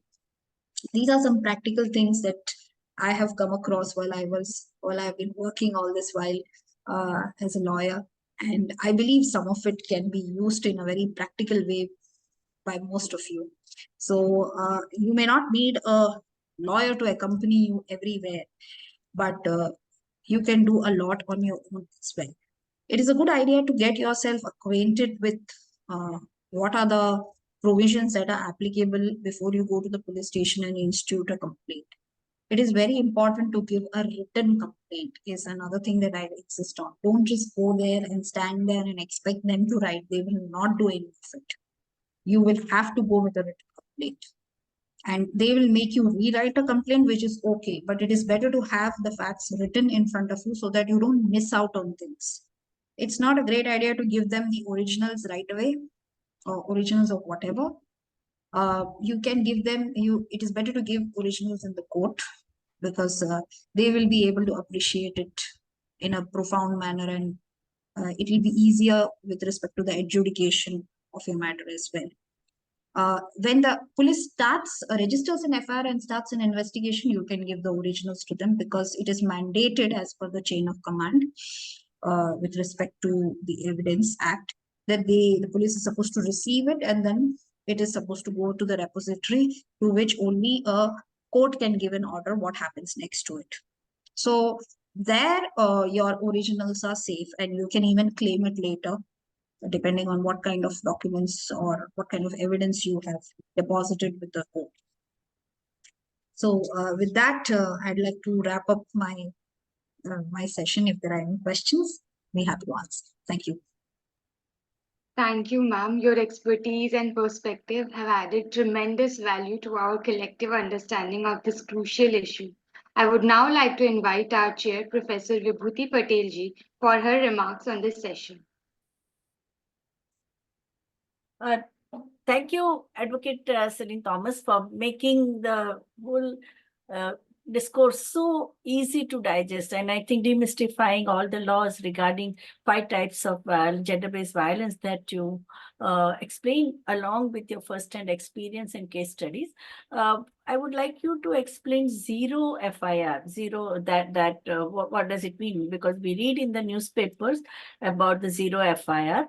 That is one. About written complaint, one thing is very good, that you have to keep it as a very important document, because time and again, when you are interrogated as a survivor of violence, there has to be consistency in the facts. Even the minutest facts, if there is a discrepancy in what you have written and what you are speaking in the court, it may go against you. So it's very important that you stick to the same version which you have written. So I think that is important. Second point is that about the DV Act, I think right to residence is a major achievement. I think that also you explained. What does it mean by right to residence? And third one is, what are your views on Me Too movement, which is not only restricted to elite organizations or Hollywood and Bollywood, but even women in informal sector, women textile workers, garment workers in Bangalore, they have also used it, use of social media for naming and shaming. So these 3 issues, if you can explain. The very First is zero FIR. Zero FIR. Zero FIR is basically, let's say an incident has taken place at a certain location, but you are not there at that point to report it. So you can go to the nearest police station and report the incident. The police station will take in a zero FIR based on what you narrate to them, and then they will route it to the jurisdictional police station, and they will ensure that that procedure starts from there. So the good thing about zero FIR is that you don't have to, the time can be saved. Let's say if an incident like a sexual assault, like rape, there the evidence has to be collected. So a zero FIR is very useful in such matters, so that the evidence does not get destroyed, and you can collect it because you have to take the rape survivor to the hospital and get collect all the evidences in a time bound manner, because after 48 hours of the crime, it's very difficult to trace any kind of evidence from that person. So the first thing that you need to do is you need to register the zero FIR. And typically, if the complainant goes directly to the hospital instead of going to the police station, then if the hospital is located somewhere else, far away from where the crime took place, then the hospital can suo moto on their own register a case, because a lot of doctors have proactively reported a lot of crimes against women and children. So what they do is at that point they will connect to the jurisdictional police station closer to the hospital, and that police station will register a 0FI, and then they will route it to wherever the crime has taken place, to that police station there. So it becomes, so the evidence which is collected, it goes from one police station to the police station where the crime has taken place. So you don't lose time, you don't lose evidence. There are a lot of benefits to it. These are the practical benefits of a 0FI. Now what was the second question? I'm sorry. Right to residence in DV Act. Right to residence in DV Act, let me also tell you, it is an interim measure. Now, what is an interim measure? Interim measure is typically a relief that you seek when you're fighting a lengthy court battle, because a typical domestic violence case goes on for about 3 to 5 years, a contested one. Unless you settle and you wind up, that's a different matter altogether. But for the period of 3 to 5 years, you cannot be homeless. So, and also a lot of women who are unemployed or do not have a steady source of income or do not earn enough, for them, if they are thrown out of the house, or there is a fear that they'll be thrown out of the house or they'll be homeless, taking a house on rent becomes a huge problem, because that's an additional expense that they cannot afford at that point. So a residence order comes as a huge relief for them. However, how it gets done in a timely manner is where you stand to gain the benefit. If you do it in a timely manner, the benefits are manifold, and also it can be an ex parte order. You don't need the other party to come and litigate or challenge that particular application. It can be taken ex parte as well. And it is very much enforceable. Later on, to vacate that order, the person has to appeal in the High Court. The respondent's spouse or his parents will have to appeal in the High Court. And the third question, This thing is that even if the survivor doesn't complain, someone else complains, then also it will be respected. That's what you mean by ex parte? No, ex parte is basically, see, typically if you put any matter before a court, the court will not decide unless it hears the other side. Okay, so let's say I do a complaint, a domestic violence complaint against my husband, in which I'm seeking a residence order. So before he comes on record, I can get an order in my favor, and I can call the police and I can ask the police to ensure that he vacates the house. That is what an ex parte order is. Third thing is your views on Me Too movement. Even when we have POSH Act, why the survivors of sexual harassment have to use social media? So there are two ways to look at it. Okay. One point of view is from the person who has gone through whatever has happened, and probably has, and this I've seen it way too often. They may be a big company or a big organization or a big association, but they have an ineffective or a vestigial form of an IC. So where will she go and complain? Where will the complainant go? Okay. So at that point, if they feel that going to the social media helps them, then they would think that that's the easiest thing to do, you know. But one of the things that I would forewarn a lot of women who are complaining on the virtual platforms is that you will attract a hefty defamation suit. So the best thing is to institute a police complaint if you feel that your institution is not, or your organization is not going to entertain you, or is not going to do a fair hearing. Then you can go to the police. You also have an option of local committee or local complaints committee, which is instituted at a district level. But I must say, there is no notification given out on any of the state or the district websites disclosing who are the members of the local committee and where do they exactly assemble and receive the complaints. Correct. Now, in the district of Bangalore urban, where I am residing, it took me 5 days to figure out where the LC is. Okay. And when I figured out where they are, where they assemble, the funny thing is they assemble only when there is an inquiry. And I said that then where do they receive the complaints? Now that's a big question mark. Online? There is no such provision for an online inquiry. However, they receive complaints through the Women's Commission. Now, how many people know that such a thing is there? Now, for women who are working in the garment industry, like you said, the blue-collared workers, the ones who are in the unorganized sector, where will they go if they want to institute a complaint against their employer?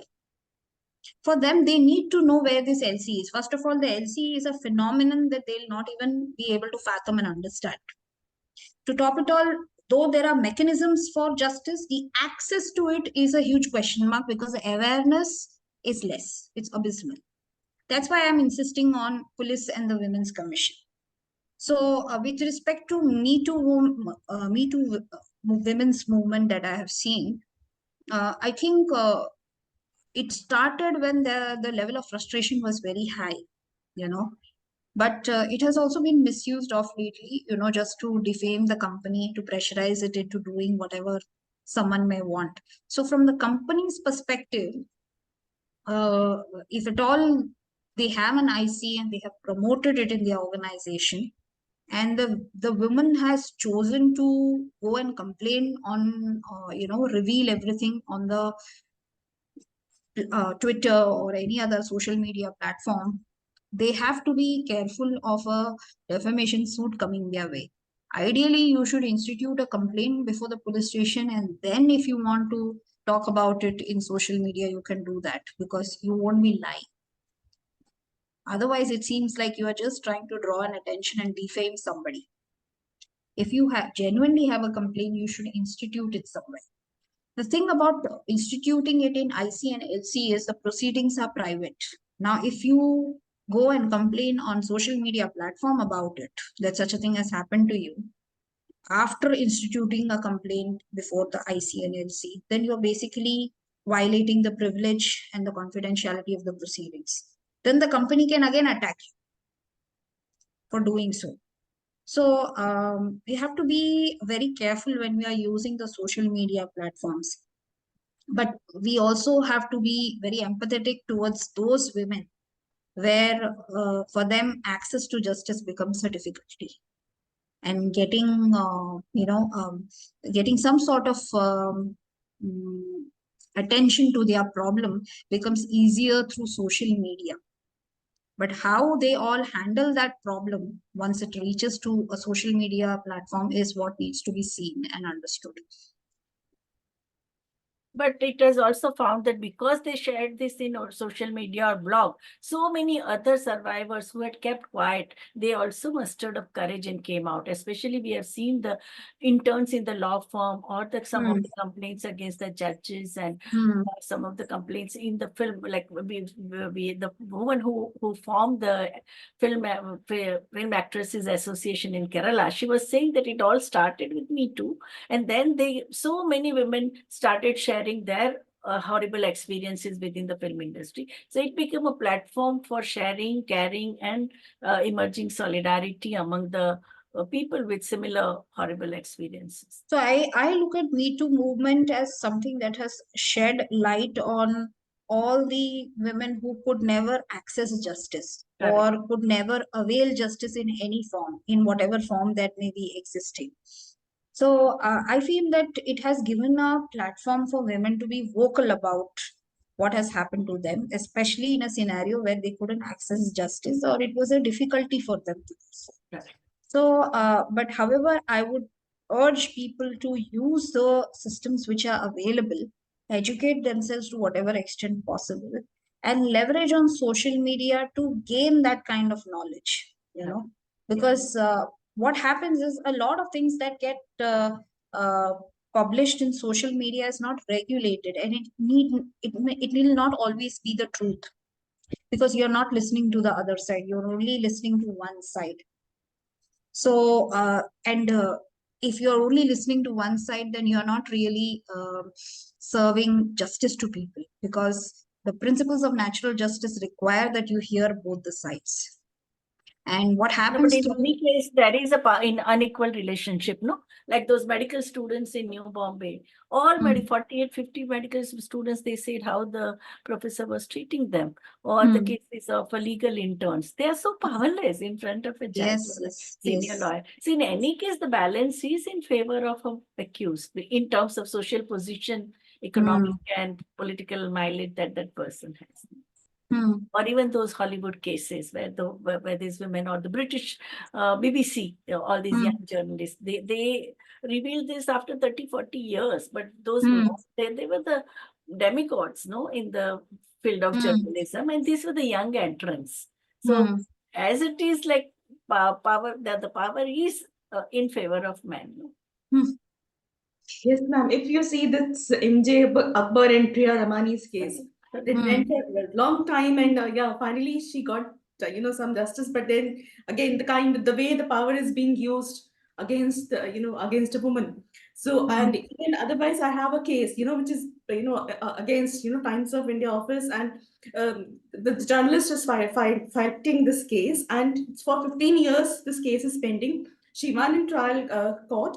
But what happened is that the company is filing appeals after appeals, applications or after applications to delay the proceedings because company has a lot of resources. So again, the position of the victim and the accused is very different in terms of the resources. So that is another aspect of Yeah, that's what I was trying to say, that it is the access of justice, and there is a difficulty in, despite having platforms of seeking justice, it is not always convenient or easy to avail it because the process is long.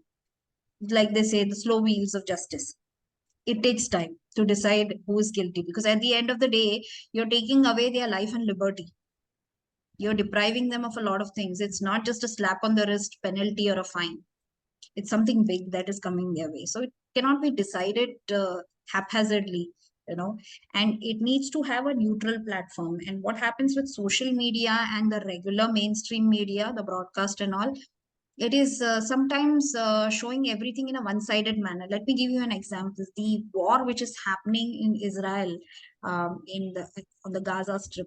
I was seeing the news from, I was alternating between two news channels. One was the Indian news channel, and the other one was Al Jazeera.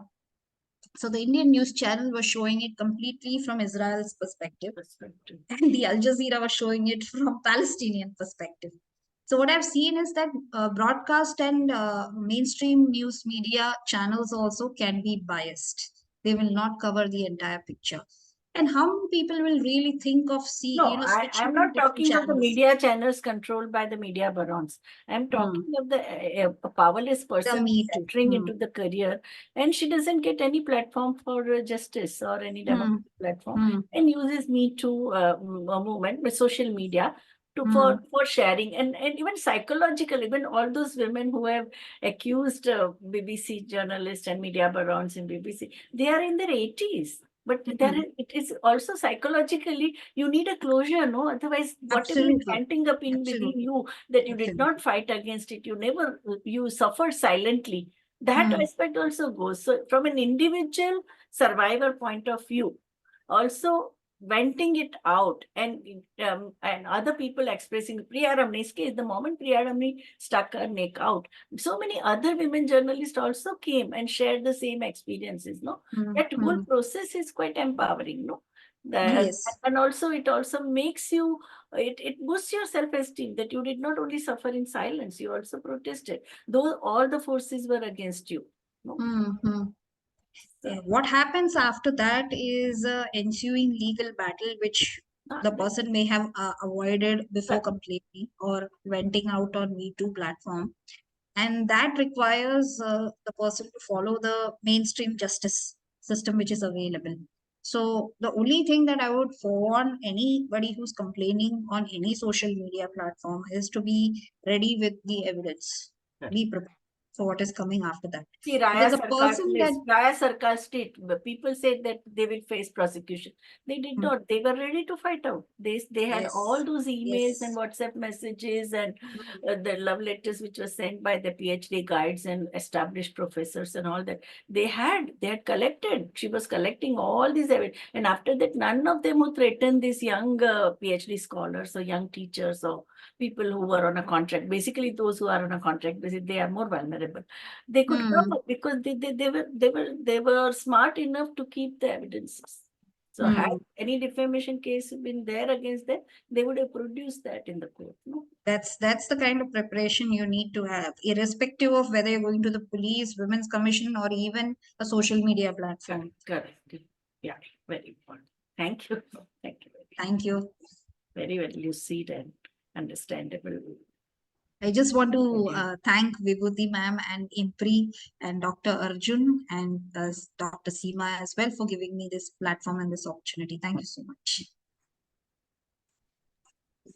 Thank you, ma'am. If the participants have any question, they can raise their hand or type their questions on the Q&A box.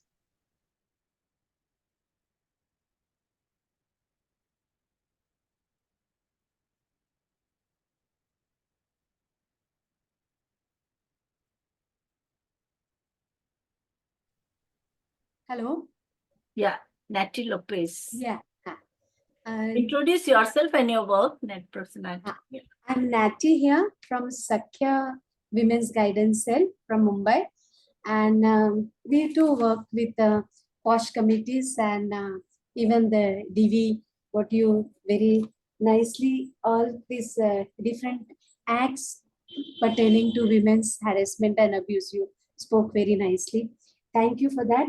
I just wanted to ask you about you said we do inquiry at the posh committee. So and there are 19 within 90 days you can give the report, like, no? Yeah. So what I wanted to ask you is sometimes there are young people who are in the company, like after their town hall and all, they have a party. It means, like, no, they have a socialization, and at after that, like, no, after work is finished, like, no, they go for parties and all. Certain thing happens. We take like, no, since it is a person from the company and she should feel safe. The committee takes stand, like, no, means listens to her. What you are talking about, the natural justice, that though some kind of inappropriate behavior has been done with her, and she has written a complaint. We meet her, we meet him, but, like, no, after slowly sometimes the way people talk, or, like, no, it goes down, or, like, no, how we should go about if they feel conciliation, they should come for, or what. Can you little bit highlight on that side? Because they are young, they are friendly, but again, this girl has not expected him to do such kind of behavior. So not strict punishment, but, like, no, like that they come with a little move behind. So in terms of punishment and penalty, let me tell you the highest form of penalty, if there is a inquiry under POSH, is only termination of employment. And in the interim measure that you can take is you can put her on a paid leave pending inquiry for 90 days. You can do that, or you can ensure that she continues her employment and the guy is put on an unpaid leave until and unless he's proven guilty, not guilty, or whatever. Okay. Also externment, no externment, because they come to threaten.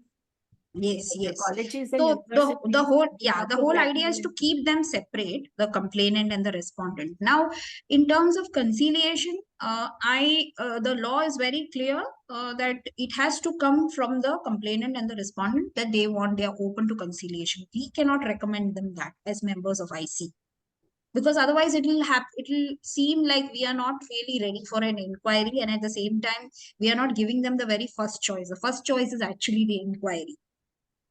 Conciliation is more like a settlement method. Okay. We can't use our authority for that, no? Because it's a power relation. We are in position of power and they are not. So I think it should come from the complainant. It should come from the complainant only. And respondent. And the respondent. The respondent can, of course, see how it works is, if suppose the complainant is open to conciliation, wherein she is okay if he writes an apology and, you know, some other penalty. Promise of good behavior. Yeah. Then but if the other side, the respondent, wants to contest the claims, then again conciliation cannot happen. Okay. Yeah. So either of the parties cannot force a conciliation. They can only just suggest, is it possible? And at that time, we have to facilitate it as an IC. Okay. And with respect to where the crime has taken place or where the incident has taken place. So sexual harassment at workplace talks about two things. One is what constitutes sexual harassment and hostile work environment. And the second thing it talks about is the workplace. So that's where, if at all, what is the definition, what all falls under workplace is what is going to decide whether you're going to entertain the complaint or not.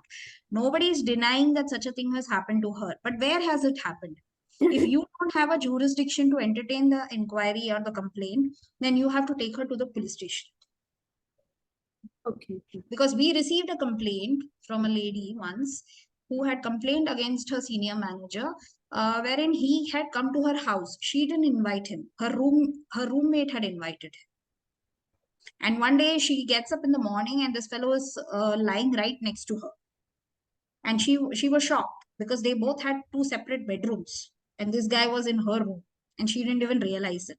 Now, the thing is, we had to let go of that complaint because it was not exactly workplace. He had not come there to do any kind of work. He had been invited by the other roommate. Okay, but we also encouraged her to institute a complaint before the police station. We said, what has happened to you? We are not denying it has happened to you, but unfortunately, we cannot decide on this matter. But we had to hear both the sides because we were not sure whether they had gathered to work, because that particular company has got work from home option too. And many of them work from home as well. So here in this case, like after the program in the office, they themselves take a stand to go for a meal together with the friends.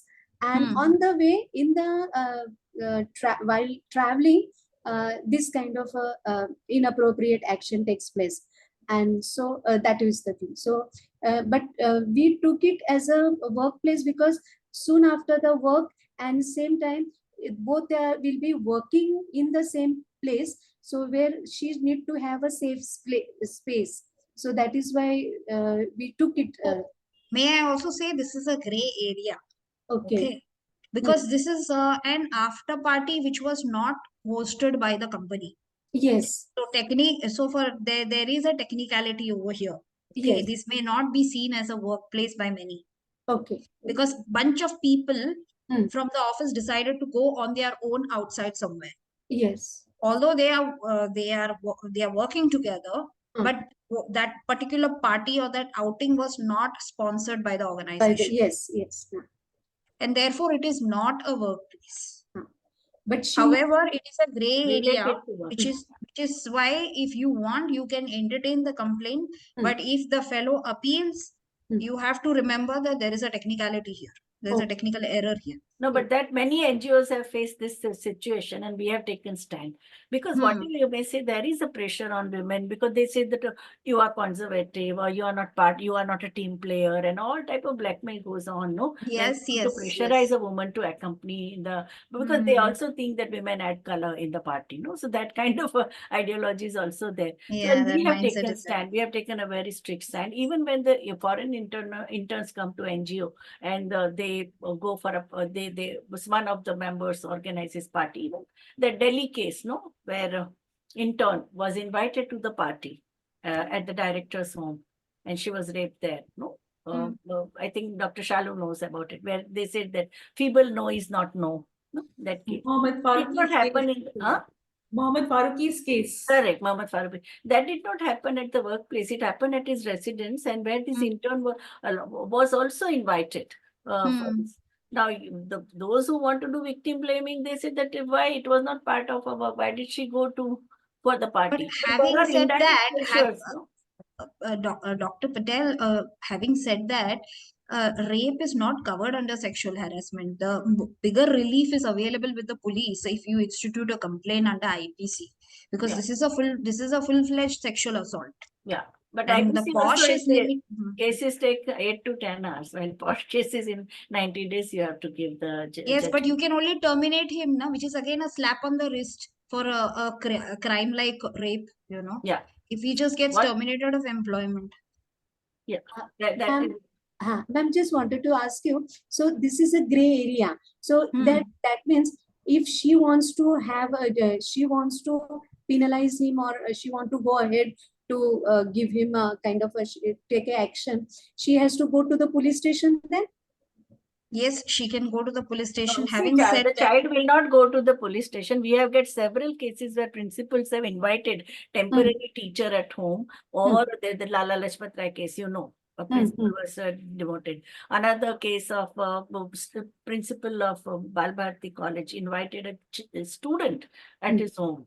And the college level committee did not give any justice. Finally, it came to the university women's studies.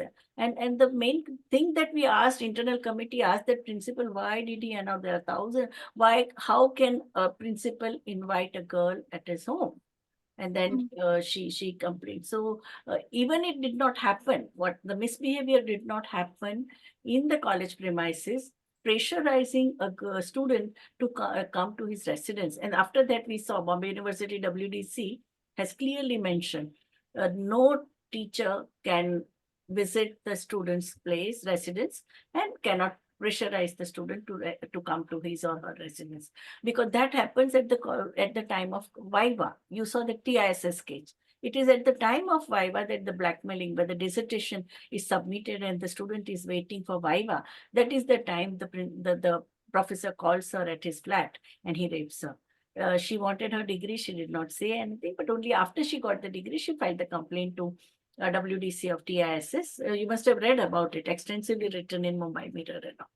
So even when the offense doesn't happen in the college premises or in workplaces, the power relation existing between the complainant and the accused, we have to take that also into consideration. yes, yes. So that also is covered under Section 375. Yeah, There's correct. a power equation which is there. Custodial wherein situation. Then it does create like a fiduciary relationship between a Correct. student and a teacher, Correct. or an employer and an employee. Though those kind of relationships, of course, there is a certain decorum that needs to be maintained. Yeah. So at that time, if there are incidences of rape, they can be seriously taken up by a police station. You have to register a complaint there, an FIR there, so that there is a proper investigation. At the same time, there is justice given out, and also proper penalty, because for a rape, an heinous crime like a rape and even molestation, you should not just go to the IC, because the IC will not be able to give anything beyond But than a even the termination. threat, like at the time of Viva, medical students, so many women in the medical college have complained that you may pass in your written exam, but you won't pass in Viva. I'll fail you in Viva if you don't come home. Now that comes under ICC, no? Yes, yes, that threat, those threats are Pressurizing. definitely under IC. Yeah. So, and that student, now they are smart enough, they record it and they produce to the ICC. They also keep the picture. Like when we had another such case of a non-teaching person, but they produced the pictures on their mobile that, ma'am, this is what had happened. Or they show the recording of the conversation that takes place. But it's very important to keep the evidences. It's very important. Yeah. Yes. I think Samiran Hussain wants to ask. No? Yes. Am I audible? Yes. Hi, ma'am. This is Samreen Hussain. I am an assistant professor, Dr. RML, National Law University. Ma'am, I would like to know, this is a discussion going on posh, but I would like to go back to actually DV, domestic violence. I have two questions. My first question is with regard to, we have discussed a lot about domestic violence provisions, and they're amazing with regard to provide provision of whether it's protection officer or compensation or monetary relief, everything else. My question is, when we go to for example, here we are discussing to an extent from a point of view of an urban middle class, urban scenario and urban setup. When we go to a rural setup where there is a woman who is a victim of domestic violence, living in a very small space, especially I been in Lucknow and been part of a lot of these legal aid committee of my own university, and otherwise also, we have faced a very problem, that is, that woman comes to us and tells us about that how she is being tormented by her father-in-law, mother-in-law, husband. She has two young kids. Now she wants to some solution for us. Our solution, okay, fine, file a DV Act. her, but then she says, I cannot file because where will I go after that? The moment they'll know I file a case, they'll kick me out. The problem is there is no Right. that point of time from that place when the case has been started. See, protection of they get a residence as well as protection once the case is started, once it's go towards the magistrate. So what is your advice how to help those women? Right to residence, no, accused have to be out. In Bombay, that's what they do. Ma'am, the problem here is right now what I'm trying to point the problem here is that first you have to file a case. There will be the case has to start first. Before even starting of the case, the moment the in-laws comes to know that she's filing for DV Act, she's been kicked out of her house. Not even She filing, will even be- neighbor she'll be makes brought a back. call to 191, even in the neighbors. Exactly, they ma'am. call, Completely anybody agree makes with you. call, So how to help those women? So even if they get kicked out of the house, okay, when they instituted the suit, they were in the house, or they were in, they That's may okay. have just, That is what the apprehension, ma'am, is that once I'll file this suit, I'll be kicked out of my house. Now I'm here talking about places like Maliabad, where there won't be a shelter home available also. In fact, in Lucknow itself, there are only 7 shelter homes available, which are most of the time full. And we have made these kinds of call. So the thing is that on papers, that's what I feel, that on papers, DV Act looks to be a very strong law. But when it comes to practice, in practice, that law really fails women, and especially women who requires that. For example, for you and me, fighting a DV Act, or for not just you and me, any women who is from a little better background is easier as compared to a woman who is a daily worker, a dihadi, what we called as a laborer, or working in anybody's houses, or living in a place like Maliabad or Rai Bareli, where there are not enough enough solutions available to her. So can the girl go and stay, that lady go and stay with a friend or her maternal family that or is somebody what like? she says, that the But the parents will police never agree. in the police training, aren't they told that accused has to go out? They have to be, because right to residence is most important, most powerful Exactly, measure ma'am. within DV Act. And Exactly. that's why that Completely in agree with Bombay, you. whenever, even whether she's a poor living in a basti or in a middle class or a chor, the moment even the neighbor or somebody in 191 police helpline reports that this is the domestic violence is happening, first thing police does is to throw out the accused. Those who That are doesn't happen in UP, tormentor, ma'am. not the Doesn't woman. happen in UP. So It may never I happens What there. say, is provided by the law. Right to residence of the survivor of violence. That is most important thing. We have 13 one-stop crisis centers in the casualty ward of 13 municipal hospitals. There too, first thing is there. If she doesn't want to, she fears for her life, no problem. But if she wants to be in the house, then the accused and the tormentors have to be out. May they be husband or in-laws or sister-in-law, mother-in-law, whosoever. So Ma'am, I Samreen, I'd like completely. to say one thing. I'll give you the timelines that I have seen in Karnataka, and this I have seen it at the district level as well, because I do go to the district courts as well. Yes, ma'am. So the domestic violence cases, what happens is we file the application for residence along with the main complaint itself. So what happens is that's the first thing that the lawyer has to push for hearing on the first day of hearing itself. You can get an order on that day as well. It depends on how forceful you are. Okay, you can at the most get an order in 2 to 3 days as also. So it is only a matter of 2 to 3 days that the lady will be homeless. Okay, if at all she's been kicked out or she fears that she'll be kicked out. Okay, so it is for those 3 to 5 days that she has to figure out a place to stay. After that, she is going back to her house, because that particular order is going to empower the police to ensure that she can continue to stay in her matrimonial home.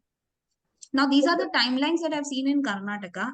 For every state, like how ma'am said, with respect to Mumbai, Maharashtra, it's different. Now, state-wise, what is the enforcement is totally dependent on how things are working there. That's See, Andhra has a community-based one-stop crisis center. So you are right there. Wherever in your neighborhood only, there is a one-stop crisis center. In Mumbai, it is in the casualty ward of the hospital that we have. Municipal and that's what I feel, that hospital. UP is far behind that. So Andhra Because that here, way is very good, because the community, people in the community, in the neighborhood, they are there. The beat police also regularly makes the visit, whether about the safety of women and children, no? So I think, and even the budgetary allocation is also very high in Andhra for the service providers. But for I think the North India, in North India, like Delhi, UP, Rajasthan, and other places, I think there is a lot of difference on how the things are working. So maybe that I think we have to work on those areas, that how to go implement the law.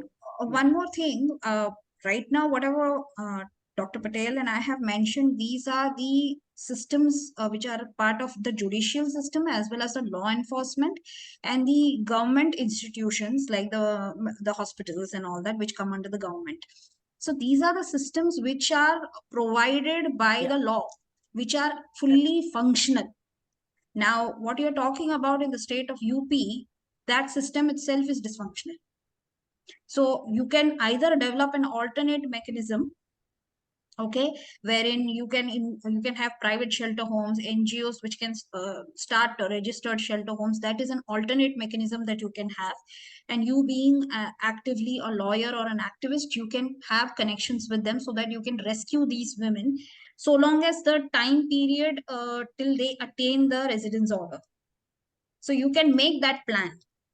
This is an alternate mechanism until and unless the actual machinery which is existing is strengthened or empowered. And also the public-private partnership. So the police brings the cases to 13 shelter homes in Mumbai city, which have existed for 150 years, 100 years, right from the British time when the suicide report was presented. So Bapnugar or the St. Catherine's home, or this one, what is it called? There is another Shraddhanand Mahila Ashram. These are the old institutions. Once upon a time they were fossilized, but they have been rejuvenated. And when the 191 cases are there, they have a section called emergency shelter for survivors of violence.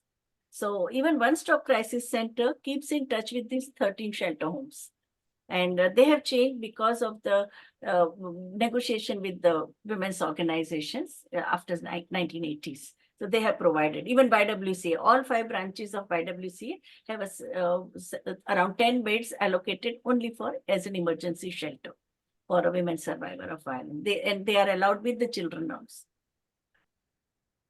So that would be public-private. The cases are committed by police.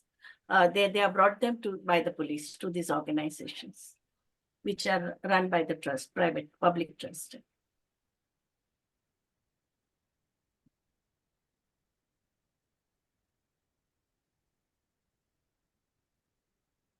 So since there are no more questions, I would like to thank ma'am for being with us here today and patiently answering all our questions. We look forward to seeing you in our future IMPRI events as well. Thank Following you. two remarkable sessions by Rituparna Neog ji and Advocate Celin Thomas ji, we are now heading to our final session of the day, a legal hands-on session led by Advocate Dr. Shalu Nigam ji, visiting senior fellow at IMPRI and distinguished advocate, author, and researcher in gender and human rights. The floor is yours, ma'am. Thank you so much for wonderful sessions and nice discussion we had. So what I'll talk about today is when we're talking about harassment, sexual harassment, and all other kinds of law, I talk specifically about our workplace, where we advocate and judges and other people are working, the kind of things which are going on in there. So basically, if you in past, December, this handbook on combating gender stereotypes was issued by the Supreme Court of India. And it says that it is vital to challenge the stereotypes which operate within the courtrooms. So basically, it talks about changing the words which have been used in judgments and in the law over the period of time. So basically, they say, okay, housewife, we shouldn't use that word. We should use homemaker, or mistress shouldn't be used. We should use women with whom a man had a romantic or sexual relationship outside the marriage. Or prostitute, the word prostitute itself is seen somewhere, like it has a kind of stigma attached to it. So the court, the handbook says that we should use the term sex workers. So these kind of suggestions for different words have been made in this handbook. it also says that, the stereotypes which operate, like women are physically weaker than men. So the handbook suggests that while men and women are different, it is not true that all women are physically weak or all men are strong. So a person's strength doesn't depend solely on gender, but it also depends on other factors like genetics or nutrition or so many other things. Or they say that women who work outside of the home, they don't care about their children. So the code the handbook says that it has no correlation with a woman, even if she's going out to work. So these are the kind of stereotypes. So you can just go through the handbook. It's available on the internet. And they say that, okay, women are overly emotional, illogical, and cannot take decision. But the reality is that a person's gender does not determine or influence the capacity for rational thoughts. Women are more passive, they are warm, kind, and compassionate. But we know in the real experiences that people have different kinds of personality traits. So releasing this book by the gender stereotype, it's a welcome step.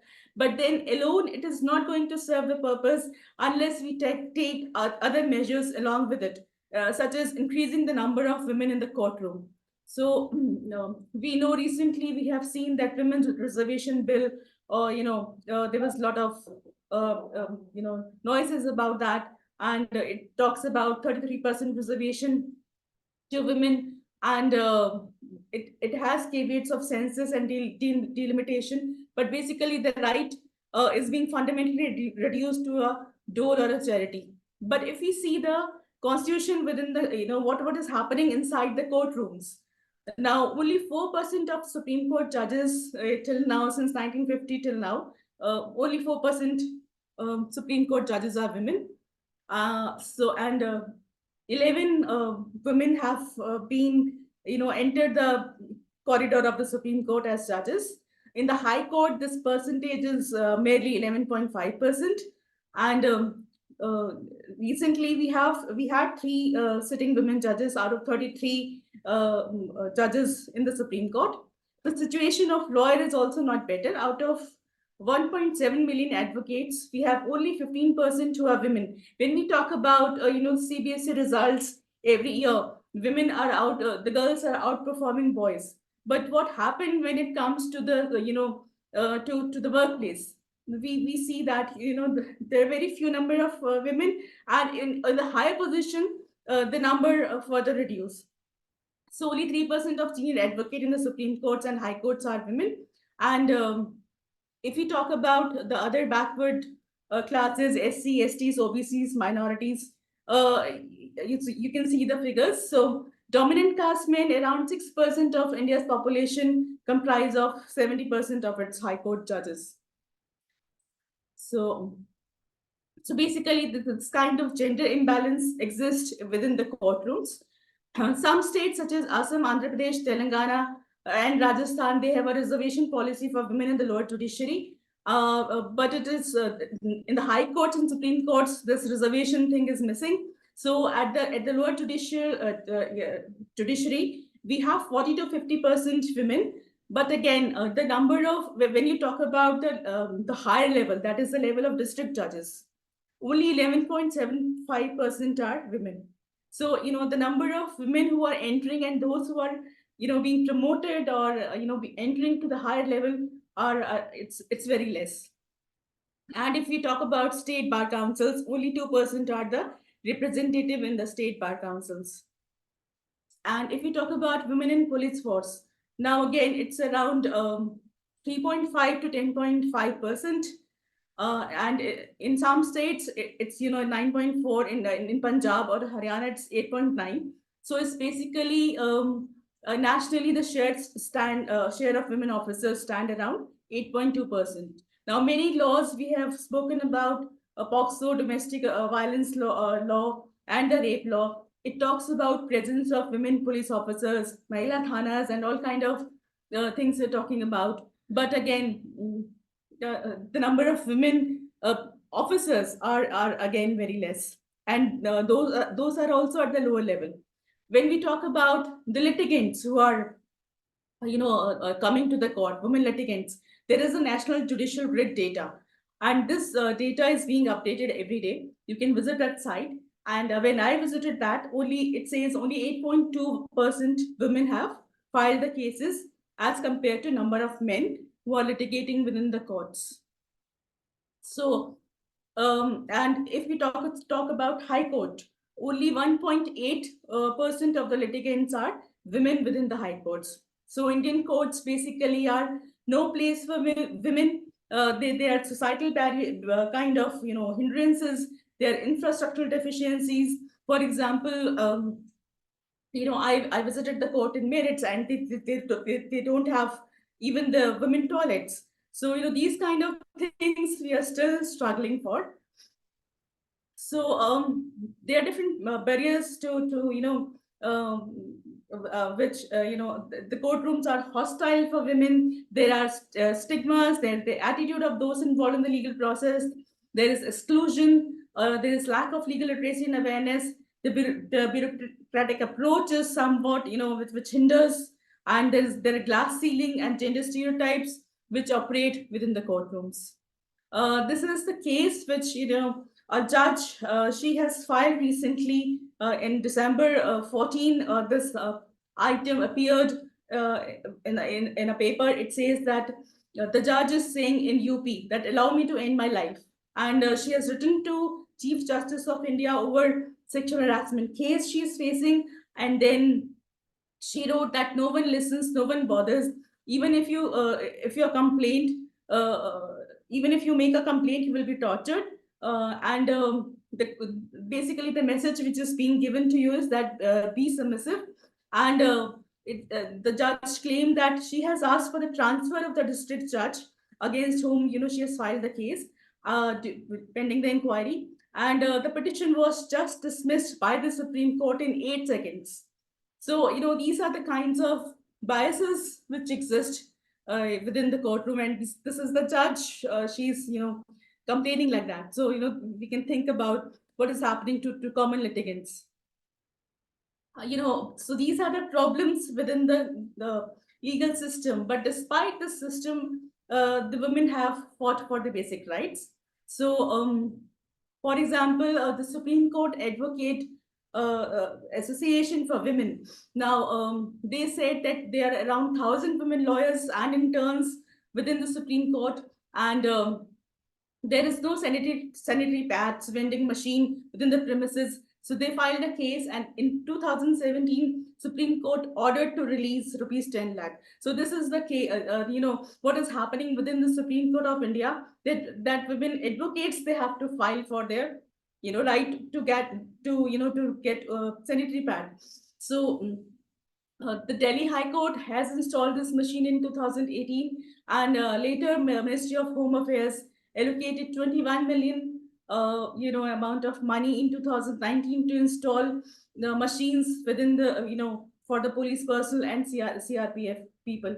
So it's basically and in April 2023, Supreme Court has directed central government to implement a uniform national policy on hygiene, including distribution of free sanitary pads to the students. So for simple basic thing, how we have to fight within the courts, for our rights, and we are fighting for that. So this is what is happening. When we talk about the workplace, now there was a survey which was conducted in 2019, which says that women in India are paid 19% less than men, and participation of women in workforce is only 26%, and 9% are in any kind of leadership position. But this is not new. Workplace discrimination has been continued for long. So if I can tell you about this case of CB Muthama, she was first woman to clear the Indian Civil Service examination, and she was appointed as first woman Indian IFS, that is Indian Foreign Service, as an officer. So now she also has to challenge, one of the ruling. For example, the Indian Foreign Service that rules 1961. It says that no married woman shall be entitled, as of right to be appointed to the service, and a woman, she has to obtain permission from the government in writing before her marriage is solemnized. So for men, there are no such rules. So she fought against, this discriminatory rule. And finally, the Supreme Court says that this needs to be changed. So there are various other, positive and constructive decisions which are coming from the, courts even today. For example, recently in September 2023, we have this judgment which says that primitive mindset of expecting married women to do all household work needs to change. So, these kind of changes slowly coming. The Madras High Court recently says that homemaker is entitled to an equal share in the property. So, and we have many such decisions, the positive judgments we have seen over the years, like Sabrimala Temple, Natesh Singh Johar, and so many other decisions we can talk about. Even the women are given right to property, but in not all the decisions, the courts have given favorable decisions. In majority of decisions, the court reinforces the patriarchal assumptions. So, whether the cases are related to domestic violence, dowry-related violence, the courts have evoked harmful stereotypes such as good women versus bad women, and this has adversely affected women litigants. We have already talked about all these cases, Mohammed Faruqi's case, and other kind of Bilkis Bano, the women wrestler case, and all those kind of cases. We are seeing that how patriarchy operates within the courtrooms. In terms of dowry and domestic violence related cases, now there is one of the very kind of regressive judgment which came from the court. Now it says that if the wife refused to keep Karwa Chauth fast, and that means she is not acknowledging her husband, and on that ground the man can seek divorce. So the stereotype which the court is promoting is that the good wife should be subservient, submissive, and perfect, and any deviation is considered as bad. Similarly, there are a lot of cases after cases where in one of the cases, the court says that if a woman refused to cook and serve meals to the husband or any member of his family, and if she used to move out of the home without his permission, then that case would constitute as a harassment to the man, and therefore he can seek divorce. Similarly, in one of the case, it was held that if wife is ill and she gave this excuse of not performing sex, then in that case, the man can seek divorce. So there are cases where the courts have said that if wife insists on living separately from the family of the husband, from the in-laws, from the parents' in-laws, so that could constitute cruelty.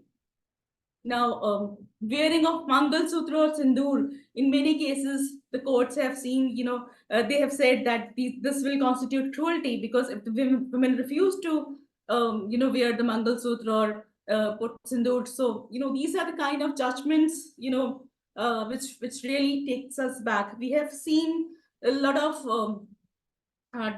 discussion around hijab cases, hijab ban cases, on marital rape cases. We have seen Hadia's case, how it is being operated, within the Supreme Court, so within the High Court, and so the way, sometimes I really feel when I read all these decisions that the courts are acting like khap panchayats. Now, khap panchayats, if you talk about North India, they have said that, okay, jeans are banned for women, or mobile phones are banned for women. So these kind of logic you see in the khap panchayats, these kind of logics you see in the decisions I have just mentioned. So I'll just conclude here to say that the courts are supposed to be the custodian of constitutional values, but in the courtroom, we are challenging domination and oppression, and the primary duty of the court is to uphold the spirit of law. But what is happening is that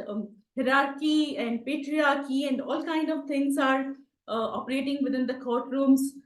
So we have to end this culture of violence with impunity. Now, what is working, what is not working? What I will say is that we need to have more supportive laws and policies at various levels. We need to sensitize the enforcement agencies, including the lawyers, police, judges, and the bureaucracy. We need strong network and support structures, at various levels. Women's organizations, they have to come together. Right now, what is happening is that, we are working in our own silos, or, some of the organizations are being shut down for various reasons. So those things we have to see how we can work on. And the thing is that how, in terms of, if we talk about North India, like, many of the shelter homes, short stay homes, and other kind of services, even if they are being written in law, they are not there. They just exist on paper. So we have to, work on that. And so I'll just end here with this quote by Bell Hooks, that, okay, I'm located in the margin. I make a definite distinction between the marginality that is imposed by oppressive structures, and the one that we choose as a site of resistance, as location of radical openness and possibility. So I'll just end here, and maybe we can have more discussion around this issue.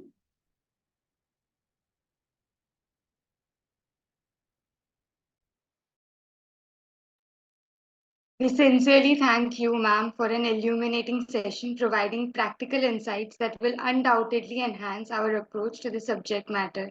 I would now like to invite our chair, Professor Vibhuti Patel ji, for her remarks on this session. I think some of the, first of all, the Supreme Court handbook you mentioned is very important. I have also in the chat box, you can see, I have uploaded it, which all the participants can use it. So I think it's very important that Supreme Court has given this handbook, but at the same time, operational level, the lack of political will or insensitivity, and you give so many examples.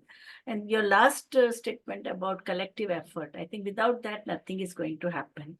I think that is very important thing that emerges, because we could bring so many changes in the 80s and 90s because there was organized effort. So similarly, we have to again build this kind of solidarity. And now one thing good about the Indian women's movement is the queer movement and Indian women's movement, they have converged. In fact, some of the slogans and the songs and everything, even in the Pride Parade, they say Tod Tod Ke Bandhanon Ko, which is an anthem of the women's movement, is being sung by the queer community. The source, Tod Tod Ke Bandhanon Ke queer behne aati hai, queer log aate hain. So that way that has happened. But more effort, bottom-up pressure is very important. Otherwise, the systems are going to be very insensitive. I think Dr. Celin can also respond. Yeah.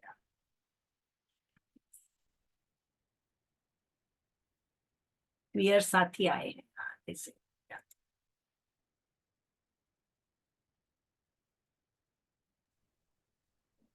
Participant, would you like to see? Ma'am, I think Mini Pathania ji has raised hand. Yeah. Please invite her to unmute and speak. Mini Pathania ji.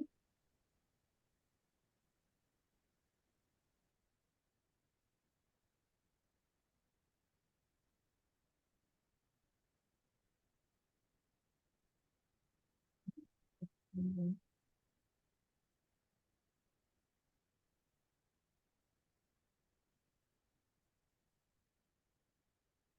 No, her name is.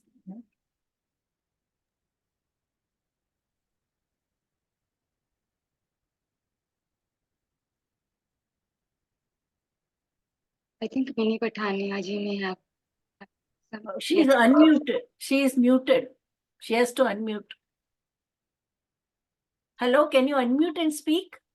Mini Pathania ji.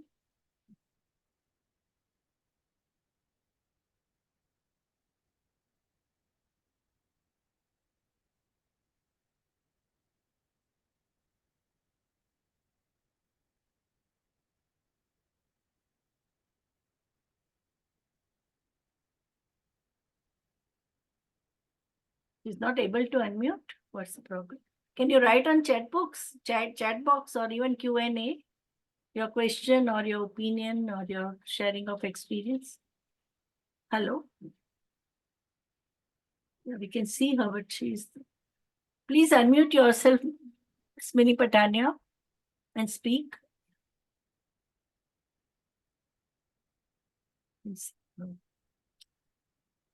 She is muted.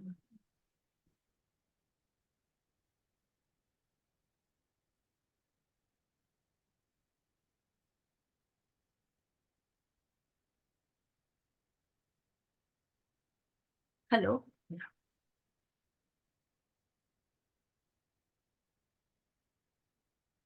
Ritika? Yes, ma'am. She's not responding. Okay, meanwhile, we can take Yeah. another. Yeah. If any participants have any other question.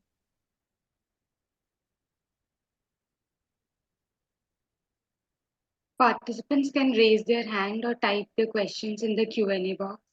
Or even in chat box, whatever. We are seeing both.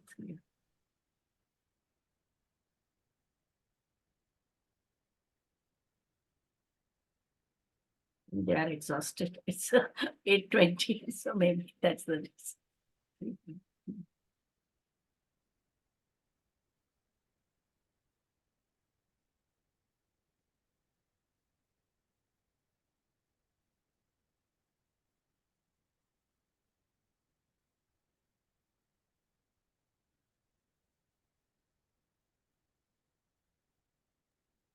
So, ma'am, if there are no more questions, can we move towards the conclusion? Yeah. We can have a conclusion.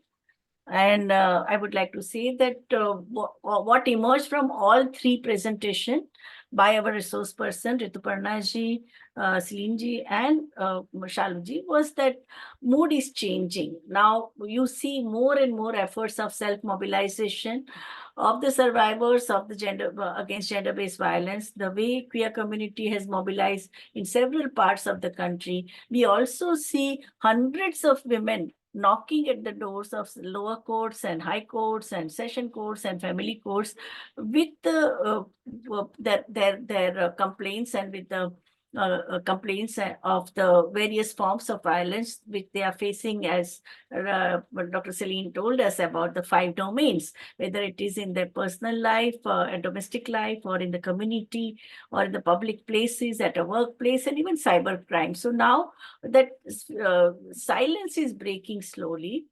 We also see that the women litigants are in the courtroom are also challenging misogyny and discriminatory attitudes as well as the practices. And that is why I think with so many such protests individually or through petitioning or signature campaigning or writing in the newspaper or in social media, we have seen that why Supreme Court only came up with the handbook on 13th November 2023. It took, why did it take so long? We saw in last 4 years, the most misogynist judgments were given in response to gender-based violence, where even a girl, when she was raped by incest and raped by her brother-in-law, and she's asked to marry him, or a pregnant girl who is socially ostracized and she's brought to the hospital where she's not allowed to abort the child, and also some of the pro-accused and pro-tormentor judgments which were given. So I think all these also crystallized into an organized protest. Now we are in the 4th wave of feminism, where people use, most of the time we are using the social media information technology to mobilize public opinion. The kind of street fighting and all we used to have, those spaces have now shrunk.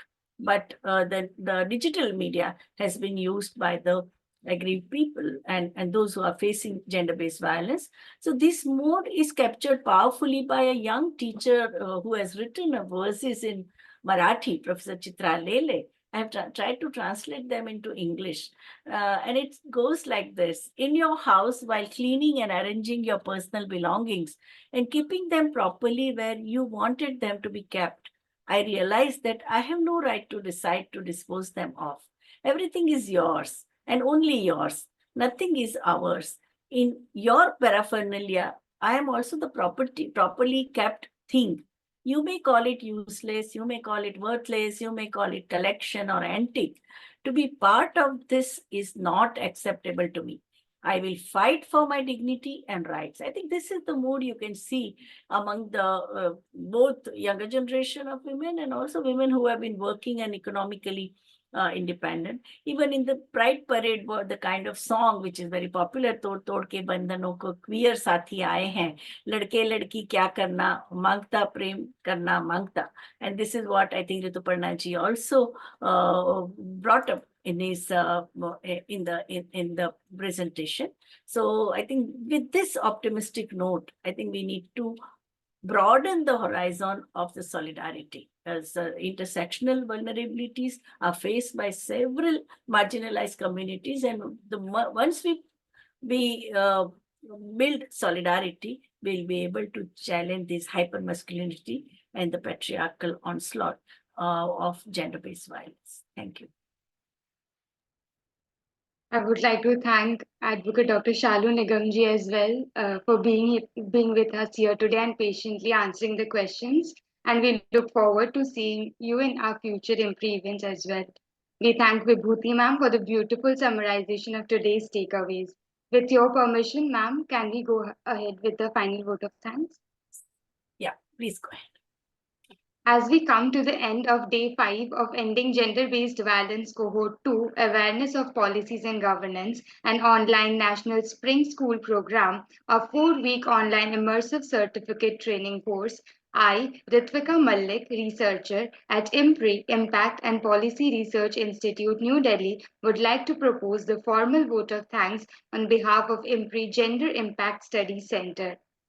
We are grateful to our experts for day 5, Rituparna Neog ji, Advocate Celin Thomas ji, and Advocate Dr. Shalu Nigam ji for taking out their valuable time and allowing the participants to learn from this online certificate program. We thank all of our participants who have raised pertinent questions and actively participated in today's deliberation. Readings for the session have been shared in your email, and a video of the session will also be shared with you for learning. We look forward to welcoming for our 6th of this certification course on 20th March at 6 p.m. The theme for day 6 is Case Study in Successful Interventions, and the experts are Professor Soumya Umaji, Dr. Kirti Bolineni and Advocate Dr. Shalu Nigam. We are grateful if you are watching us later on YouTube or listening to us on our various podcasts or reading our publications. We hope you continue to join in our future IMPRI Web Policy Talk and Web Policy Learning. Wishing you a good evening. Thank you.